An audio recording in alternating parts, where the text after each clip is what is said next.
Hello, everybody. Welcome to Straight Shooting with Raven. We are finally going to sit down. And your host, Gabe Sapolsky, who won't be on camera because he, I don't know why. Why won't you be on camera, Gabe? It's just people want to look at you. They don't want to look at me.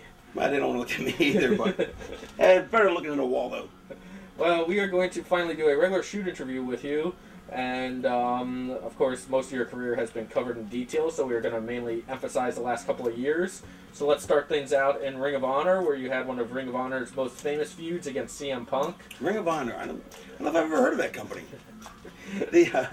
Who's the booker in that fucking mess? Who fucking runs that company? Me and Punk. Well, according to Punk, that I did nothing for his career because he was already a big star. That's what he told me. Didn't help his career at all. Which I found interesting because nobody knew who he was. He was just like an indie guy, but and then he wrestled me. And frankly, I mean, you know, I had no problem. That's why I came in to help. Like I told Gabe, I said, if I'm going to come in, I said I want to put people over. I don't want to, you know, I don't want to just come in there. I mean, I don't. If you put everybody over, see, that's what people don't get. If you put everybody over, then nobody gets over because all of a sudden it's diluted. My snot rag's on time. I got a glandular condition. Now, you know, it's like let me just say this. I have like I just tossed my keys over there. I got fucking health issues. Like they're not deadly and they're not they actually are dangerous. But I mean, I caught them in time. But apparently my adrenals and my thyroid were shot. So I was sleeping like, you know, of course, you know, when I was sleeping 12 hours a day, I figured, you know, something's up, there's something wrong, and so they tested me, and it turns out that I had like adrenal and thyroid, I had high blood sugar, but not enough to be quite diabetic yet, thank God. And so that's like I ended up putting on 30 pounds in like 6 months because I'm like, what the fuck am I gaining this weight for? You know what I mean? And so I put on this weight. So now they gave me medication for the high blood sugar. They gave me medication for the adrenals. But now I sweat like a pig from the thyroid medication because I'm not, you know, until I guess they said, well, I'll get used to it eventually. But you know, because I only started taking like a month ago on the thyroid medication, so I'm sweating everywhere. So now my snot rag, which I no longer have, instead of blowing my nose with it, now I use it to wipe my sweat off my brow. I hate sweating. Now I understand why fat people hate it so much. You just sweat. It's like, it's nasty, and you know, it's perfect temperature out, and you're just sweating. Everybody else is like comfortable. It's disgusting. Anyway, so Punk. So so I wanted to come in. I wanted to help out. You know what I mean? You know, me and Gabe go back a long way. Gabe used to ride with me and young Stevie Richards and the Blue Meanie, who had Parkinson's disease when he drove, because his hand would shake so much it was like he had Parkinson's, and his car had no window. The windows wouldn't roll down. Did I tell the story ever before? No, go ahead. This is great. So the Meanie, before he was the Meanie, he was just Brian Rollins. He's a big fat guy that could do a moonsault. And back then, I mean, now everybody and their mom can do a moonsault. But back then, not a lot of people did it. And it's kind of, I mean, the learning curve in the business has definitely shot up in the athletic department. Unfortunately, it's fucking declined greatly in the actual working department, or what's been, you know, well, I'll get back to that. But anyway, so Brian Rollins was a friend of Stevie's, and he had like some beat up like 1970 Dodge Dart or something, and the windows wouldn't roll down. And you know, being a veteran, I'm like, I'm not driving. You know, Stevie, you take care of the driving. But eventually, so he would have the Meanie drive us before he was the Meanie, and eventually it got to the point where I'm like, all right, we'll just take my car, Stevie, just drive my car. And then eventually I just drove because, you know, he was a menace to society behind the wheel. But anyway, so the Meanie would drive us pre-Meanie, and so the windows wouldn't roll down. So it's the middle of summer. He's got no air conditioning, but the windows won't roll down. So he's got to drive with the door open. And now he's got the Parkinson. It's like I guess he's just nervous. He's a nervous fellow, especially back then. So now he's like, his hand's shaking and the car's going, and there's no windows and there's no air conditioning and the door's open, and this is a nightmare. But he's a nice kid though, and he could do a moonsault. He was fat, and I was like, I'm gonna come up with a gimmick for him. So I invented the Blue Meanie gimmick because I was really high one night, pilled out of my gourd and drunk. I was watching the Yellow Submarine with the Beatles, and the evil Meanies were the Blue Meanies. They were the bad guys. And if you actually watch it, and watch early Blue Meanie, it's much different than when I stopped producing him and he became his own Blue Meanie. Because originally he was just insane. Like I would yell at Stevie, Stevie would yell at him, and he would just blow Stevie off and be like, I'm going to take over the world. Like he was just completely delusional. And then he actually became just, I don't know what he became. But anyway, he became less delusional, you know, and more, anyway, but be that as it may, I have no idea what the point of this story was. Talking about driving the Meanie's car. Yeah, why was I talking about that? I don't know. Anyway, so back to Punk though. So Punk decided that he was over, that he was famous without me. But I know what I was talking about. See, you know, the funny thing is, I'll say I like Punk a lot. He reminds me so much of me. He's arrogant, doesn't take any advice from anybody, doesn't listen, thinks he knows it all. It's really reminiscent of me. But the difference is he wants to be a worker, and I wanted to draw money. And that's the part that he doesn't get, is like, if you watch his stuff, you know, he does a lot of cool stuff, but he does so much stuff. A lot of it isn't really that good. I mean, but yeah, if you do enough moves and whatever, it gets to a certain level where today's fans, their idea of work rate is acrobatics. I mean, all you have to do is be an acrobat. You don't have to have any psychology at all. And people go, ooh, he's a great worker. Well, no, he's not a great worker. The great worker is the guy who draws the most money, which makes Hogan the best worker in the business, him or Austin. You know, and Austin actually happened to be a good athletic worker as well. But unfortunately, the gold standard has changed so much. You know, originally the gold standard was, you know, putting asses in seats, being able to manipulate the crowd, get as much as you can out of doing as little as you can. And then when you would save more to do it for the right spots. However, now everybody wants to get over, and you have a lot of smaller guys that wouldn't have an opportunity, so they started doing all the flippity, floppity, floopity stuff, which, don't get me wrong, I think it's brilliant in its place. You know, it's like if you watch the 1, 2, 3 Kid, you know, back then, he did 80 million high spots, it was crap. Now when Pac does them, they mean something. You know, so there's an art to it, and Punk's one of the guys, and the thing is also is, you know, this is another big problem with guys today, is that they want to do 8 million moves. Nobody wants to, they want to do 8 million things, but instead of perfecting 4 moves and then perfecting a 5th and perfecting a 6th, they just do 30, 40 moves. And so, and I'm not trying to denigrate Punk, but he's just a really good example. And I guess why I'm talking about him is because it reminds me so much of me, because he couldn't teach me either. But luckily, what I wanted to learn, I was very teachable if when I wanted to learn. You know, like I'm like, you know, life stuff, horrendous. He couldn't teach me anything. But when it came to wrestling, I wanted to learn. I mean, I picked the brain of every veteran. I rode with the Booker in Portland, the grappler, who was a phenomenal mind. Al Madrill, another old crafty veteran.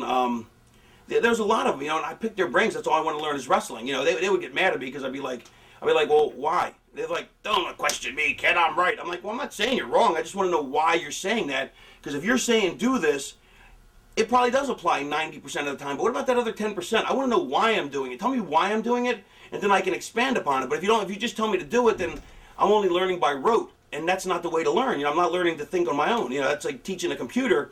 That's why computers can't learn, because you can only give them the information and they can't add to it. They can't extrapolate from it. And so, luckily for me, the only area where I did actually listen to anybody was you know, learning how to work in a business. And so guys like Punk, and he's just an example. They don't want to, and I've said this probably a million times. This might sound like old hat, but it's just guys like that don't want to draw money. They want to have a bunch of high spots and have a 5-star match. And see, to me, it's not a 5-star match. And okay, let me rephrase this. I've seen matches where, you know, the sheets and the internet give it 5 stars, and the crowd was just sat on their hands. That to me is not a 5-star match. I've seen Duggan have matches where the crowd went ballistic, was going off the roof, going nuts. You know, I mean, this is back in Duggan's day. I mean, Duggan was a hell of a talent, a hell of a money draw for Bill Watts. You know, at the end of his run, sure, he was older, he couldn't move as much, but the place went nuts. I mean, and they were having a phenomenal time, and he put asses in seats. And, you know, the sheets are like, wow, it's a 2-star match, or it's a dud. Well, then why are the people rocking? You know, so you have to, you know, I mean, obviously you have to play to your audience, and Ring of Honor is a different audience. They want to see a lot of high spots. But I believe, you know, I mean, look at Carino. Carino doesn't do any high spots, you know, but Carino's, I mean, I may be wrong, but because I don't really follow, you know, any wrestling that much now, but he's one of the more over guys in your company, wouldn't you say, Gabe? Yeah, when he's around. He definitely knows how to draw money with right. us, too. And when he's around, and Carino doesn't do anything because he knows how to work. So there's a huge difference between doing spots and work.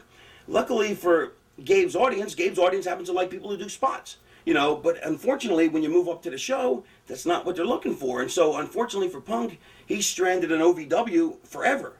And 2 reasons. One is because he has to learn how to work WWE style, but more importantly than that, they're never going to, it doesn't matter if he ever does learn to work their style, because what it is they're never going to let him get to the show and become a star, even if he deserves it, because just to prove a point that indie guys don't know what the fuck they're doing. So it doesn't really matter. And so that's why I hate the fact that all these indie guys are trying to learn how to do these high spot galore matches, blah, blah, blah. And then they're going to get to the show and they're not going to go anywhere, because that's not what the offices are looking for.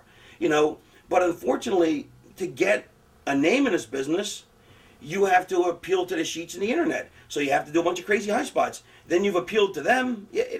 then you appeal to them, except now but that's not who you're going to go work for in the long run. That's just a small percentage. You know, I don't care how vocal the internet is, it's a small percentage of the audience. You know, they're the most vocal, but, you know, it's like, you know, it's kind of funny. When I got into business, it's really kind of funny, actually. It's ironic. When I got into business, you know, I was working on my character, you know what I mean? They're like, oh, don't work on your character, kid, learn how to work. And I'm like, I saw that the business was changing. You know, in the old days, it was more, you know, the Gorgeous Georges were the exceptions, the Abdullahs and the Sheik. I mean, and there were plenty of guys like that, but to be respected in the business, you had to learn how to work. And I always wanted to learn how to work, but I also knew that the gimmick, the character, the personality is what's going to take you from mid-card to main event, because, you know, there's a zillion good workers, but there's only so many stars, and you have to be a star. And I've covered this in a lot of other interviews with Gabe. The Secrets of the Ring, which I think everybody should get, and, you know, I don't make another dime off it. If Gabe never sells one of them, I don't make another, you know, I don't make any less money, I don't make any more if he sells $1 billion, but, you know, I'd like to pass on some knowledge to some people, and so if this sounds a little repetitious, it might be, but I think it's a different audience, so hopefully they'll get something out of this. But, so, with the guys like Punk, they want to learn how to do spots, they want to be, you know, Punk has a great character, he's a great personality, he has the ability to make people hate him. And if he worked on that, and or guys like I mean, Elix Skipper, another guy I love to death, Elix, but all he does is work on his moves, and he's finally starting to change that. But I've talked with Elix forever. I go, Elix, even if you learn, you already can do so many moves. How many more moves are you gonna be able to do? You know, and people are only gonna see the 5-minute TV matches. So how many more moves are you gonna do? And if you keep doing more new moves, you're never gonna establish a set repertoire, which is one of the biggest keys to the business. So if you never set that, you know, anybody can do 1 million moves on a pay-per-view, but that's a small audience you're playing to. You're playing to a 5-minute audience on TV, and you have to get yourself over. You know, and there are guys like, well, I got to get more spots. We only got 5 minutes. I go, well, cut your spots out. Do less spots. Get your character over. Get your character over. So Punk has a phenomenal character, and if he spent all his time, and granted, he may be totally evolved since the last time I worked with him, but the reason, you know, this came up is because Gabe had brought up me and him in a series, and his character, I think, is what's going to make him money in the business. It's not his 80,000 moves and his so-called 5-star matches, because those aren't 5-star. Those are 5-star matches to a certain audience. It put them in a different context, and they're not gonna get the same reaction. It's like ECW, Guerrero Malenko, booed out of the joint. Gabe will tell you they were booed out of the joint every night. And Paulie's revisionized history said they were 5-star matches, and the sheets at the time, 5 stars, 5 stars, 5 stars, except nobody enjoyed them. And Gabe, you know, so it's like, and Gabe will tell you, Gabe will verify that nobody liked the matches except the boys, but that's not about drawing money. See, that's about playing to a certain audience. So the thing with Punk was, so we had our little feud, and that's when I came into Gabe. I said, look, nobody ever comes in. The only way to become a star is to beat a star in a feud. I mean, not the only way, but the easiest way to get to the next level. You know, I mean, it's like DDP was stuck at a certain level. Once he worked with the NWO, he went up to their level. Let's say Ricky Steamboat, way back when. Ricky Steamboat was here. He finally worked with Flair, came up to Flair's level. Now, that just because you work with him doesn't mean you will. I mean, you know, there's been tons of guys that have worked in main eventers, and, you know, hey, well, you know, and then, you know what I mean? But their best opportunity, if you have the talent, like somebody like Punk. So let me say this. He's a very talented individual. So it's not that I'm trying to bury him. I'm just using him to illustrate a point. That if you work with somebody who's in a main event position or a star or whatever, and you have the goods to carry it, once you work with them in a program, you get to their level. When I was in WCW, I was right below the top guys. You know, there was, you know, Nash, Hall, the Giant, you know, there's about Ric Flair, about 10 guys. And me and Piper were going to work a program, and, you know, the bookers wouldn't let me because they knew, and me and Roddy worked this program. It was a really cool storyline, and, you know, we'd worked the whole thing out. We spent a lot of time on the phone discussing it, trying to get the most mileage. You know, how can we get the most mileage? What do we do this week, next week, you know what I mean? And that's what we need to do, a Secret to the Ring, how to book. Definitely. Anyway, so but then the office wouldn't let us, the bookers at the time wouldn't let us because, you know, they didn't want any more top guys because the top guys don't want any more top guys, cuts into their money. You know, so they only kept as few as they could. And the only way I was going to get to the next level was to work with them because you can only, no matter, like I was always really, really well protected. But I mean, no matter how protected you are, like Goldberg, no matter how protected he was, if he wouldn't have eventually crossed paths with the NWO, he would have been like an offshoot. You know what I mean? Like, here's the main roster, here's the top guys. Then there was a couple guys like me who kind of got up, Conan who kind of pushed up a little bit, Jericho. But, you know, if you don't eventually break into the main part, you're only going to be your side little lane of traffic. And so, you know, and the funny thing is, and nobody ever wants to put anybody over. Like Sting, you know, Flair went 45 minutes with him on the Clash of Champions and made him into a star instantly. And granted, the guy has to have the goods. So I told Gabe, I said, look, you know, obviously we're not talking about national TV. We're talking about a promotion, but I'd like to come in, and help you out. I'd like to put somebody over. You know, I'd like to work a program with somebody and make the guy. And, somebody, so, you know, it's like even, like, you know, no offense to Mick, but even when Mick Foley put over Orton, well, they were going to put him over anyway. So it's not like he took a guy who wasn't being used and said, you know what, this guy's not being used, let's move him up, you know. So, and, you know, so Gabe said, here's a guy that's not, you know, that's not anywhere in the big scene. You know what I mean? Here's a guy that we're trying to make, you know. So I said, absolutely. So I think what I was like 1-8 by the end of the feud, something like that. So yeah, I never won, and I was the babyface. But that's how you had to do it. You know, if I would have been the heel, I was a babyface, right? Yeah. Yeah, if I was the heel, I would have just destroyed him till he finally made the big comeuppance at the end and beat me like 2 out of 3 at the end of the series. But since I was the babyface, he had to beat me down, and he beat me down, and he beat me down, and of course, at the end of the feud, I got my win back. But by then, he'd beat me so many times that people were like, wow, this guy's beating like an actual name guy, or, you know, who's still a name guy, not a guy who's like a has-been or a guy who's a never-was-been, you know. Well, you guys had that one cage match that didn't go so well, and you went over in that one, and then we had to do another cage match to erase the first cage match, and then he jumped out of the cage and won that one. Yeah. So. Yeah. Well, the one that didn't get over so well, if I recall, was why did it? What was that? Remember, it's had all the weapons in it, and they were like the worst weapons ever. Yeah, lousy weapons. Plus, it was like a really long show, and it was a. I still don't blame the length of show, but. No, all right. Well, I know what I'm saying, but I mean, fans get tired. It wasn't that it was a bad match either, though. You know what I'm saying? Which, you know, it's just maybe I misjudged the crowd. Maybe I didn't, you know, set the match up right. But I'll take full responsibility that it didn't get the reaction it should. And there's a great example. You know, you can do all the pots and pans and all the stuff you want, and sometimes if you don't play to the audience what it is, and probably my own arrogance, I didn't watch the rest of the show. I didn't see what the audience was responding to, and I'm like, well, I can get over it. So, you know, I mean, you make some missed calls, but for the most part, that was the only one that didn't get over in the series. Yeah. But to me, the one that worked the best was the dog collar match. Yeah. We had a hell of a dog collar match, but and he did great, you know what I mean? But it's funny, it's like the one thing that is so hard to do is get people to sell, to stay down, just keep selling, and if I recall, and I may recall incorrectly, by the end, I think he absolutely got that. I don't know if he got that at the beginning, or at least I don't know if he actually. He definitely matured as a worker throughout the program. Yeah, absolutely. I mean, I don't know if he fully got it, because obviously he didn't, because he didn't continue in that vein. But it's so simple.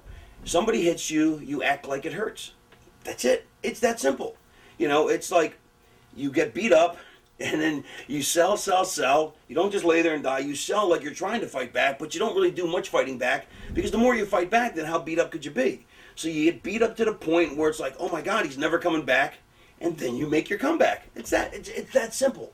I mean, there's a reason why, you know, the Road Dogg, who never did anything, was so freaking over. He could talk, then he sold, and then he made a fiery comeback. That's it. That's all he did. It was so simplistic, so basic. He cut a promo, he sold, and he fired up. Anyway, but, you know, so working with Punk, I enjoyed that too, because I think it got me back in a position, like, I mean, I'd gotten real lazy over the years. No, it's true. I got real lazy over the years, and I wanted to prove that I actually still had something in the tank. So, I mean, so it was good for me too, but it amused me that to him that he didn't see that it did anything for his career, like he thought it did nothing for him. I'm like, all right, well, whatever, you know what I mean? But obviously, you know, whatever. Yeah. What are your memories of that dog collar match? And the angle afterwards with Dreamer, and you poured the beer on the Punk and everything? All right, I thought that was great. The, you know, like, my whole thing was, this is how you have to think. You have to think, okay, know your audience, and for the most part, I understood the Ring of Honor audience. Know your opponent, know your character. What can you bring to the table? What can you add to this? What can you do that will stand out, that will make the people go, oh, shit. And so his whole gimmick was that he was straight edge. So I'm like, and my gimmick was that I'm a recovering addict, which is also true.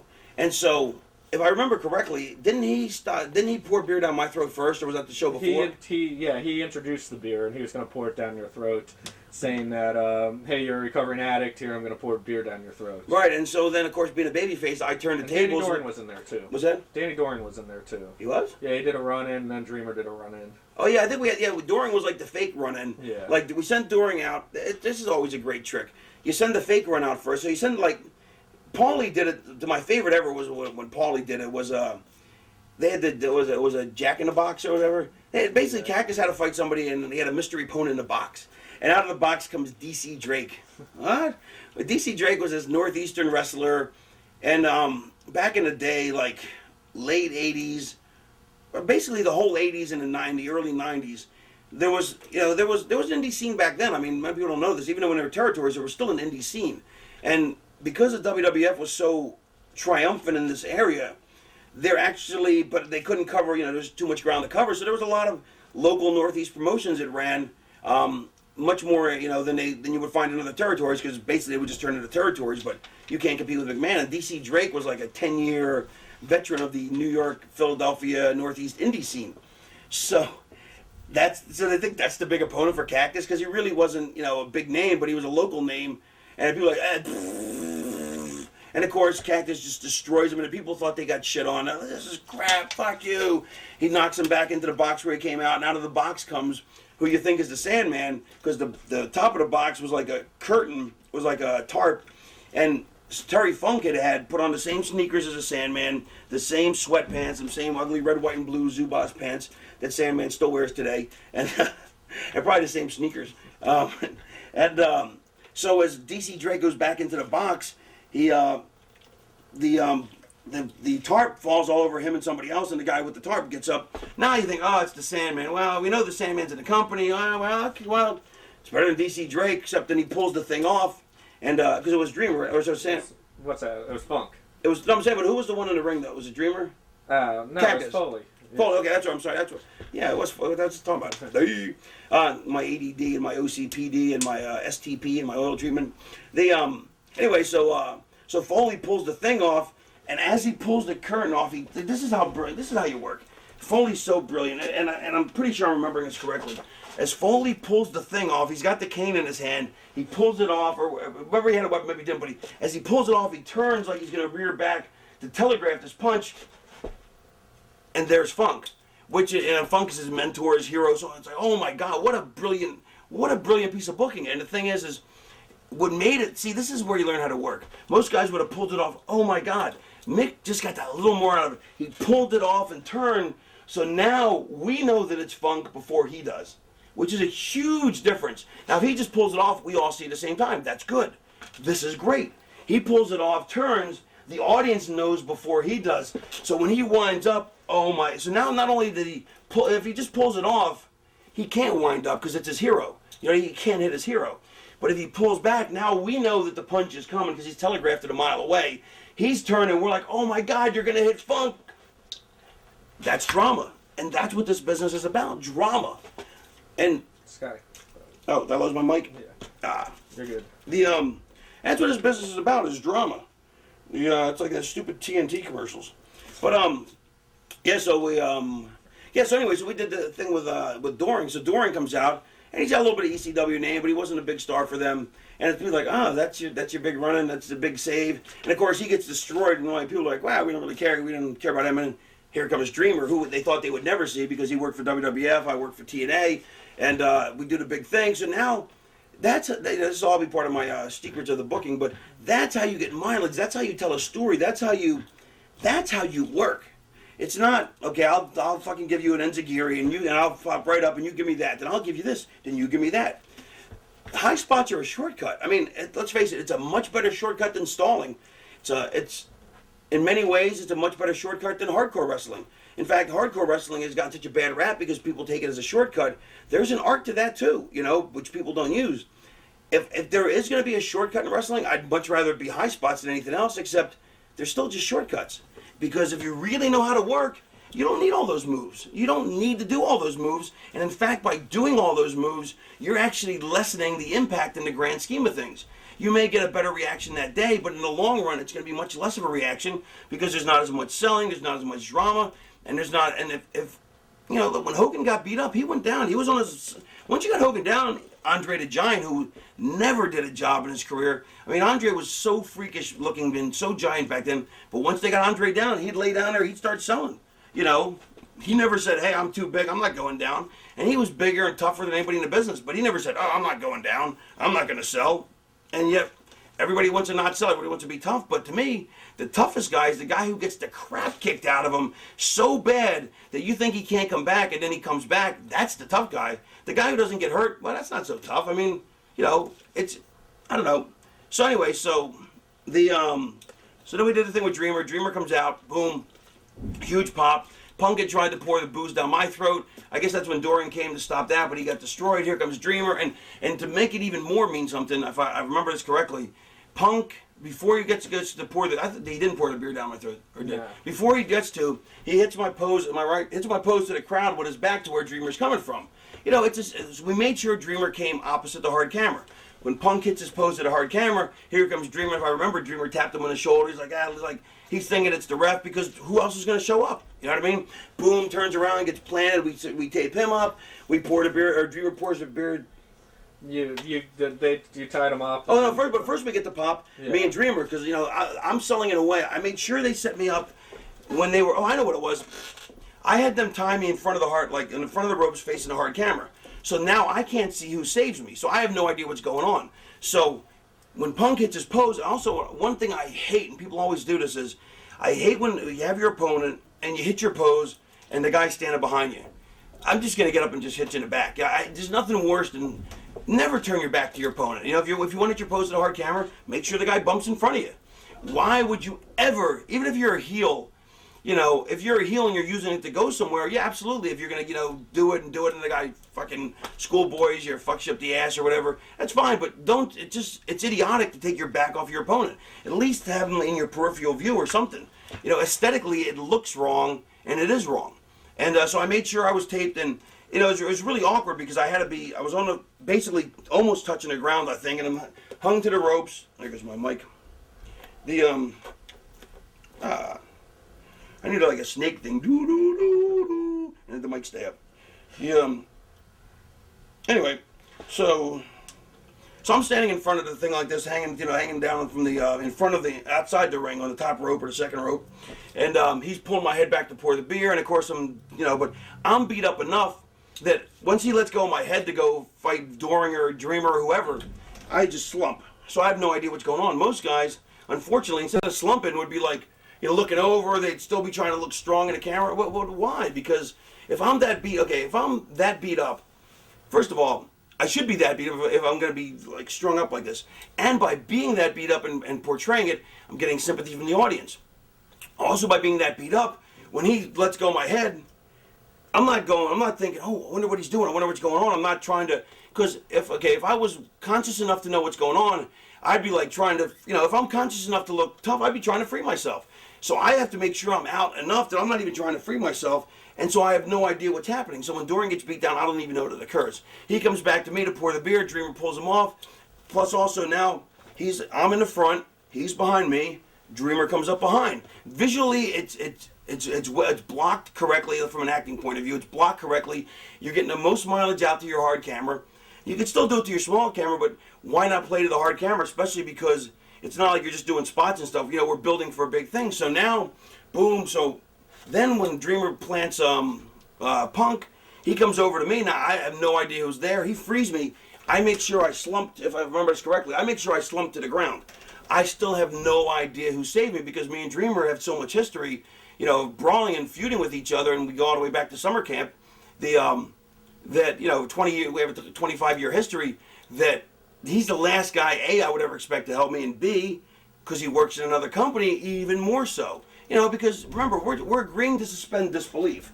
That's, you know, you have to make the people suspend disbelief. Like, we all know the outcome's predetermined. We all know, for the most part, we don't really hate each other. We all know that. But if we keep telling you that, well, that ruins the illusion. You don't go to a movie, you know, where, you know, the gladiator's, you know, wearing a Rolex, because then you're like, I've said this a million times, but the gladiator's wearing a Rolex. What the fuck? You know he's not a gladiator because they didn't have a Rolex back then. And he couldn't afford it anyway, even if they did. They don't make that kind of money on a gladiator salary. And who's going to wear a Rolex anyway when you're fighting? You know, at least you put it in your, give it to one of your buddies to hold, or, you know, you put it in your pouch. Because I'm sure gladiators had, you know, wrestler pouches. Anyway, so, you know, you can laugh out loud because, you don't try and fight the laughter. You know, my audience here of two, Gabe and his associate, and they're like trying not to laugh on camera. I'm like, well, that makes my material sound better. Yeah, so they laugh even when it's not funny. Anyway, where was I? Hold on, let me think. Yeah, anyway, so now I slumped to the ground. I have no idea who saved me. So now I'm getting sympathy, I'm building drama, and I have no idea that the last person on earth I ever expected to help me has just showed up. And if I recall, and I'm not sure if I do, did I crawl into the ring myself, or how did I get back into the ring? No, he freed you, and then you guys got into the ring. And but I'm saying, but when he freed me, I slumped to the ground, so I still don't know it was him. I forget. Yeah, when he freed me, though, I slumped to the ground, so I still know it's not him. And I think what happened was either he reached through the ropes and pulled me, and I'm still selling, so I don't see him, or something. My phone's ringing. Hold on one second. Let me see what it is. Could be important. This could be hot chicks. Hold on. Nope. It's my buddy Andre, the special effects guy. He's not a hot chick. Anyway, if I recall correctly, I slumped to the ground, so I still have no idea who helped me. And either Dreamer came to the ground, or he stayed in the ring and waited for me. And I think he stayed in the ring and waited for me. And what I did was, as I crawled into the ring, I kept my head down, because now remember, if I'm not that beat up, I should just stand up on the floor and see Dreamer. Except if I see him on the floor, we don't have that face-to-face drama. And the minute I see him, that's the moment of the biggest drama. The minute we catch eyes, that's the biggest drama.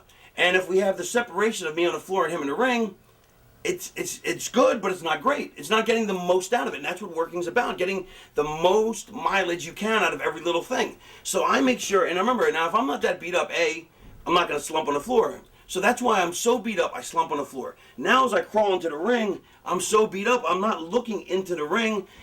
I have to be beat up enough that I don't even know what's happened. You know what I mean? Let's face it, if I'm coherent enough, I'm like, oh, somebody must have saved me. Okay, I'm okay, but that kind of kills the illusion of the drama. Like, if I already know that I'm okay and safe, so I have to be so beat up, so out of it, that I don't know what's happened, and I'm still worried that I could still be getting an ass kicking. Maybe Punk's evil plan has changed, or maybe he's cut me free and he's going to torture me another way. So I've come to the ground, and now I crawl into the ring. And remember, now if I'm not that beat up, I should be looking up to see who's there, which you would do. So obviously I want to be, but if I look up, I'm going to see it's Dreamer. Once again, now it's crawling. Kills the drama. So I got to stay as beat up as I can to get the most out of this drama. So as I crawl into the ring, still got my head down, and boom, now we have the moment. I'm either I think I might have been on my knees, or maybe I was already, however we did it. And so, but now we're like this close, because now he's come close, he's broached the distance between me and him, and I've closed the distance, because that's another thing in wrestling. Nobody knows how to close or separate or expand the distance. So we've closed the distance now to get as much out. So now the tension, now we're as close as we possibly can be without being, overly close, without trying to, without trying to milk it to the point that, I happen to crawl all the way. Maybe we did. I don't know. I didn't think so. Because if I crawl all the way to his feet, that doesn't make any sense. Why would I crawl to his feet? So he comes close. I come close. I get up. Holy fuck, the last guy expected. I still don't know whether I'm going to get an ass kicking. I still don't know what's going to happen. I'm like, what the fuck? He could still want to, he may have saved me from Punk, but maybe just to beat me up himself. You know what I mean? We have that big moment, get the reaction. I believe we hugged then. I think we made out. He tried to stick his tongue down my throat. Fucking homo. And I grabbed his balls. He fucking went for a reach around. He gave me a rusty trombone. I gave him a dirty Sanchez. And then I gave him the pirate. Fucking, I shot a load in his eye and stepped on his foot, so it went, argh. Anyway, that's on the special edition DVD. Oh, we have food. Good. Yeah, can you give me another bottle of water, Holmes, please? Hey, look at this guy. Come here. This guy looks like a young Johnny Fairplay. Come here, look at this kid. He had a Johnny Fairplay kind of thing going on. Look in the camera. See? The young, skinny, young Johnny Fairplay. All right, get off the camera, kid. Get on my TV time. Beat it. Give me a water, damn you. Anyway, so so we get that moment, but then that's not the end of it. What happens from there is So now we've built to what appears to be, and you always want to close with your biggest moment. It's like I watch guys, they hit their finish on a guy for the post-match beatdown. They'll hit their finish, and they'll start kicking a guy. How does that make any sense? First of all, if you just hit your finish, the guy should be out cold, at least for a few seconds, right? So the guy should be out cold. You've just hit your biggest move to finish, your finish, on the guy. Now when you follow it up with kicks, all you're doing is now the guy has to sell your kicks. Because if not, then they look like crap. So now you're saying, okay, so now you're ruining your own finish. The guy's not unconscious. The guy is, thank you. The guy's not unconscious because you start kicking him. He's got to sell your boots. So now you just pissed on your own finish. How stupid is that? You've just pissed on your own finish. When I lay a guy with the DDT on a post-match thing, with the Raven effect, he's not getting up. I tell him, stay there. Hold production up if you have to. Sell my finish like you mean it. And the guys were like, well, I didn't sell it as long last time. I go, but it's a drama. Maybe you took it, maybe it hit, you got more, caught more this time, That's what nobody else gets. They go, well, I didn't do it that time, I can't do it this time. Yes, you can. Because you could take one punch, sell it for 10 minutes if you really wanted to. But they go, well, I didn't sell the other punch for 10 minutes. Well, this one hit you harder. Everybody's been hit with punches before, at least I hope they have. Some hurt more than others. Everything, so it all depends how you sell it. It has nothing to do with what you've done before or what you're going to do after. Everything is on an individual basis. I've had matches where I've taken Dreamer hit me with the DDT, boom, and I found, I've sold it for 20 minutes. He's hit me with it, and I've only sold it for 10 seconds. It all depends, and everyone looks different, and everyone affects you different. So once, like I'm saying, you always want to build to your biggest stuff. So we're not even done yet. We've just got as big a pop as we possibly can. They think we still have more to come. Punk binding. So now me and Dreamer hug. We make out. Rusty Trombone, Dirty Sanchez, and a pirate, and he's trying to escape. And you ever see Dodgeball? Yeah. The pirate. The guy's the pirate, and he's telling the other guy. He goes, "Where's Steve the pirate?" He goes, "Who's that?" And he goes, "The guy wears like a pirate." He goes, "I don't know what you're talking about." He goes, "No, the guy with the bandana. He looks like a pirate." He goes, "I don't know who you're talking about." And then later on in the movie, Steve the Pirate shows up. He goes, "Oh, look, it's Steve the Pirate." I love that. That's the greatest movie ever. Dutch Dog, Dodge, Duck, and Dodge. That's the wrestling business right there. And hit him in the head with a wrench. Anyway, so we still have more. So now the people think it's over. But why settle for that? Let's get as much of this as we can. So now, as me and Dreamer are hugging, or whatever, making out or holding hands, or what the fuck we're doing, and he definitely wants me to. He's gay. Punk, I believe, tries to escape at this point. Now, see, here's the thing. Now, if Punk wasn't laid out, now, if Punk didn't know how to sell, which he does when he wants to, Punk laid there. Now, he could have, now, to me, I'm a big fan of carnage in the ring. I like dead bodies laying everywhere because it looks like violence. But sometimes you don't want a dead body in the ring. Sometimes you want it out of, because as long as they're in the ring, people still think they're involved. So sometimes I like people to roll out to the floor. I don't know if this was the case with this. We tied him to the ropes. What's that? You guys tied him to the ropes. But I'm saying, but before that, though, then he rolled out to the floor and we brought him back in, I believe, right? No, I think Dreamer got him with the DDT. Right. So he was laid out from that. But I'm saying, but did he stay laid on the ring or did he roll out to the floor? He was in the ring. All right, well, but he rolled out of the way, so you guys right. do your thing. Well, what we should have done if we didn't, and I'm not sure Gabe's 100% right, but he probably is. What we should have done is when he took it, he should have, as me and Dreamer, as I'm doing my selling and nobody's paying attention to him, he should have rolled out to the floor and disappeared. Now he's out of sight, out of mind. And if we didn't do this, it's my gaffe. He should have rolled out, you don't do it right away because people are watching. You wait till me and Dreamer start, he starts to cut me loose, and people are watching him cut me loose, and they're going to see what's happening there. He can gradually roll his way out slowly so people don't remember about him. And now he lays on the ground. And this is the hardest part as a wrestler. People are going, get up, you're not hurt. And I've seen so many guys that they get wig out because 5 people that are right there in front of them are going, get up, and they're like, and they feel like they're they're pussies. But you're playing to a bigger crowd, the TV audience, you're playing to all the people in the building. Who gives a shit what 5 people are saying? And besides that, the only reason they're saying it is because you're right in front of them. Ignore them and stay unconscious. So if we didn't do it this way, we should have, but either way, it's pretty damn effective, but once again, getting the most out of it, Teaser rolls to the floor. Me and Dreamer hug. At that point, Punk should finally start to revive, which he did, but let's say we put him on the floor, let's say he'd roll to the floor. Now all of a sudden, because people have forgotten he's even involved in a match, now he revives, he starts to crawl into the ring, because he doesn't know what's going on. He just woke up, because now remember, if he's not that unconscious, if he's not that beat up, why would he roll back into the ring? So he has to be so beat up that he thinks everything's done, everything's over, done with, he thinks people are gone. He crawls himself into the ring. Oh, fuck, there's Raven and Dreamer. We grab him. We handcuffed him. But now we put him inside the ring because to put him outside it's a much easier setup if I recall, because we've already used the front of the ropes, the hard camera. So now we keep him in the ring because for the most part, you want your action in the ring so people can see it. So now we handcuff him or tape him or whatever he did to the ropes, put him in my pose in a crucifix, and now we pour his hair back and we pour beer down his throat because he's straight edge, he's never drank, and this is like torturing him. So the babyface finally gets his big comeuppance, and so, you know, what looked like as big a spot as you can, it's him pouring beer down my throat, turns into Danny Doring showing up, which is, that's the swerve pop.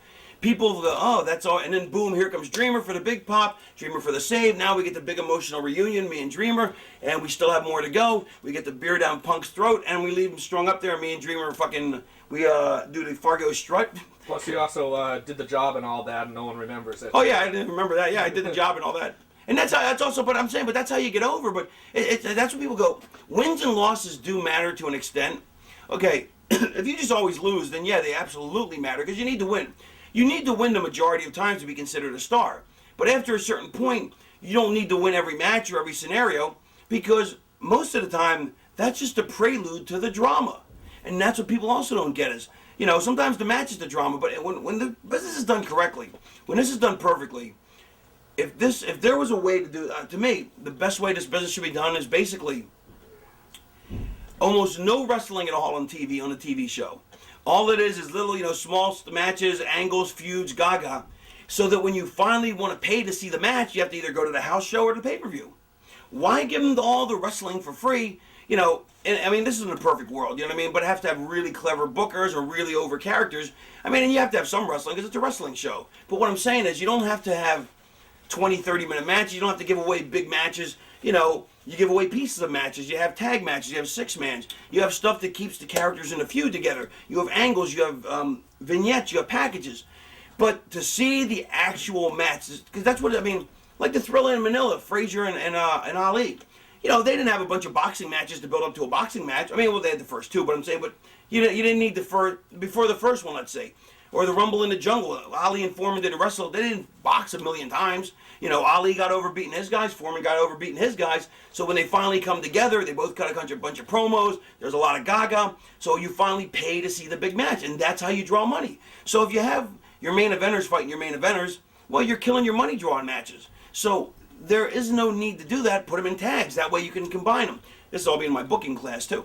We'll just turn this one into the booking class. You want to just turn this into angles and stuff? Yes, this will just turning into angles. We are now doing Secrets of the Ring Volume 5 on This has now become angles and booking instead of Raven shoot interview. Yeah. We've done a swerve in the middle. Yeah, but leave all the stuff in the beginning so people get it. Like they're like, hey, wait a minute, this is the wrong DVD. But yeah, actually I'm gonna take a hiatus now while I eat my sushi, and we'll be back. Jeff Garland's not funny. I don't care what anybody says. Jeff Garland is. Are we on? Yeah. Jeff Garland is not funny. He's not remotely funny.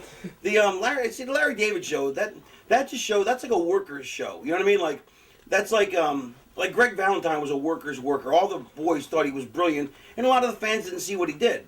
You know, because they didn't get the subtlety and the nuance. And Larry David's kind of the same thing. Like, you know, Canyon loves it. You know, and you know, whether he's gay or not, doesn't, you know. I just had to throw that in. Anyway, he's a damn good kisser. What the hell? Anyway.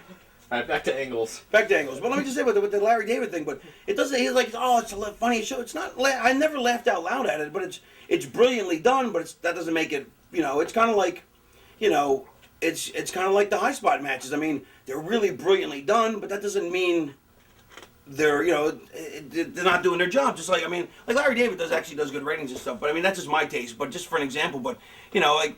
Now, people say, oh, it's a really good show, it's really clever. Yeah, I have no problem. But for people to say it's laugh out loud funny when even my friends don't laugh out loud at it, like they'll be going, oh, this is laugh out loud funny, and then the whole episode they won't laugh. I'm like, that's, you know, whatever. So back to the, can you talk about the closing space? Yeah, let me just finish where we were with what we were finishing up with. Something about, it was after the Dreamer thing. You know, there was one other thing I think involved in that plot line. Well, there's the big finale where you poured the beer on. We poured the beer down on his throat, and I don't remember.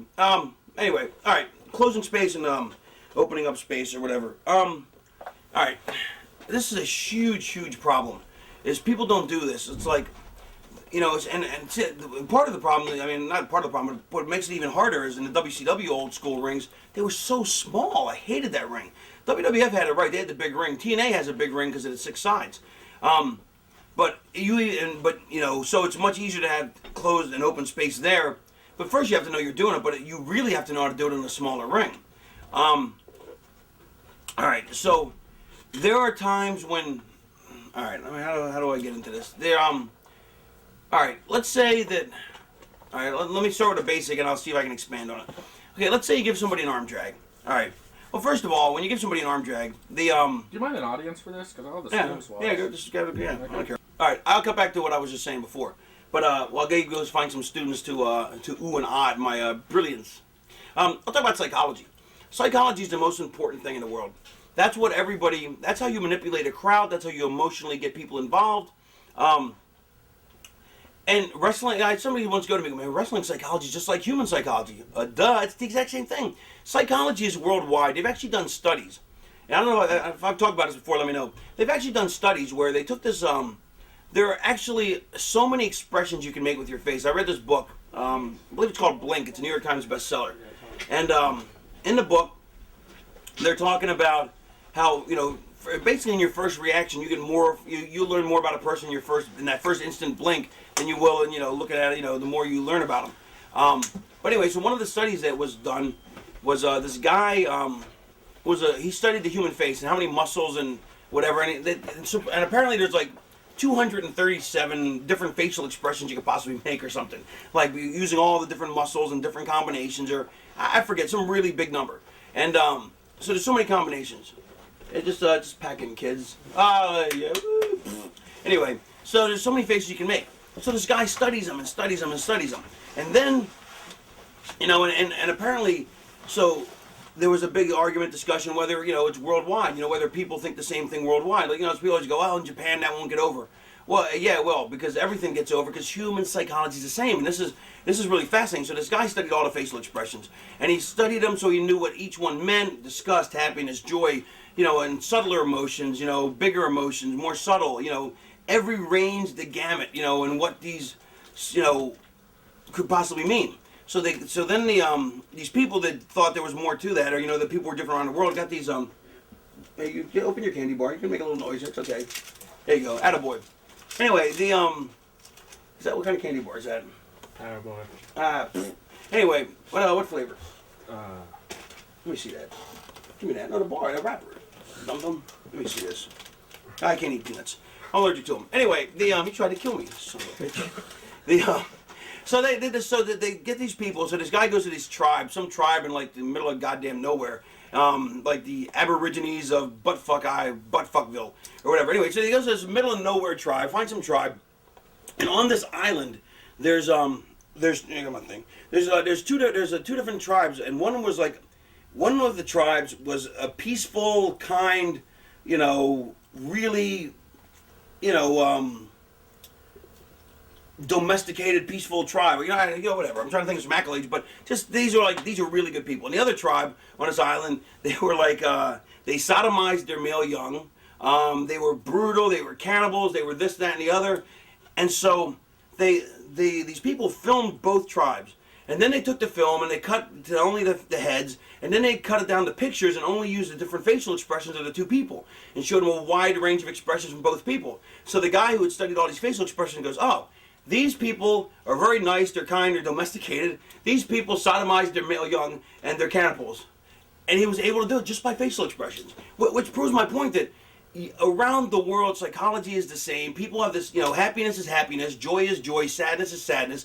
The same facial expressions apply, which is why facial expressions are so important in a business, because the people can't feel it. They can only see it. So if you're facially not acting like you're in pain or you're in joy or you're happy, you know, if you're just high spots, next spot.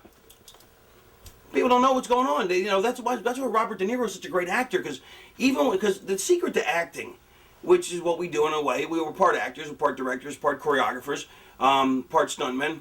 But when you act, the best actors are the ones who react. You know, instead of just like you read your lines and I read my lines, you read your lines and I react to it before I read my own.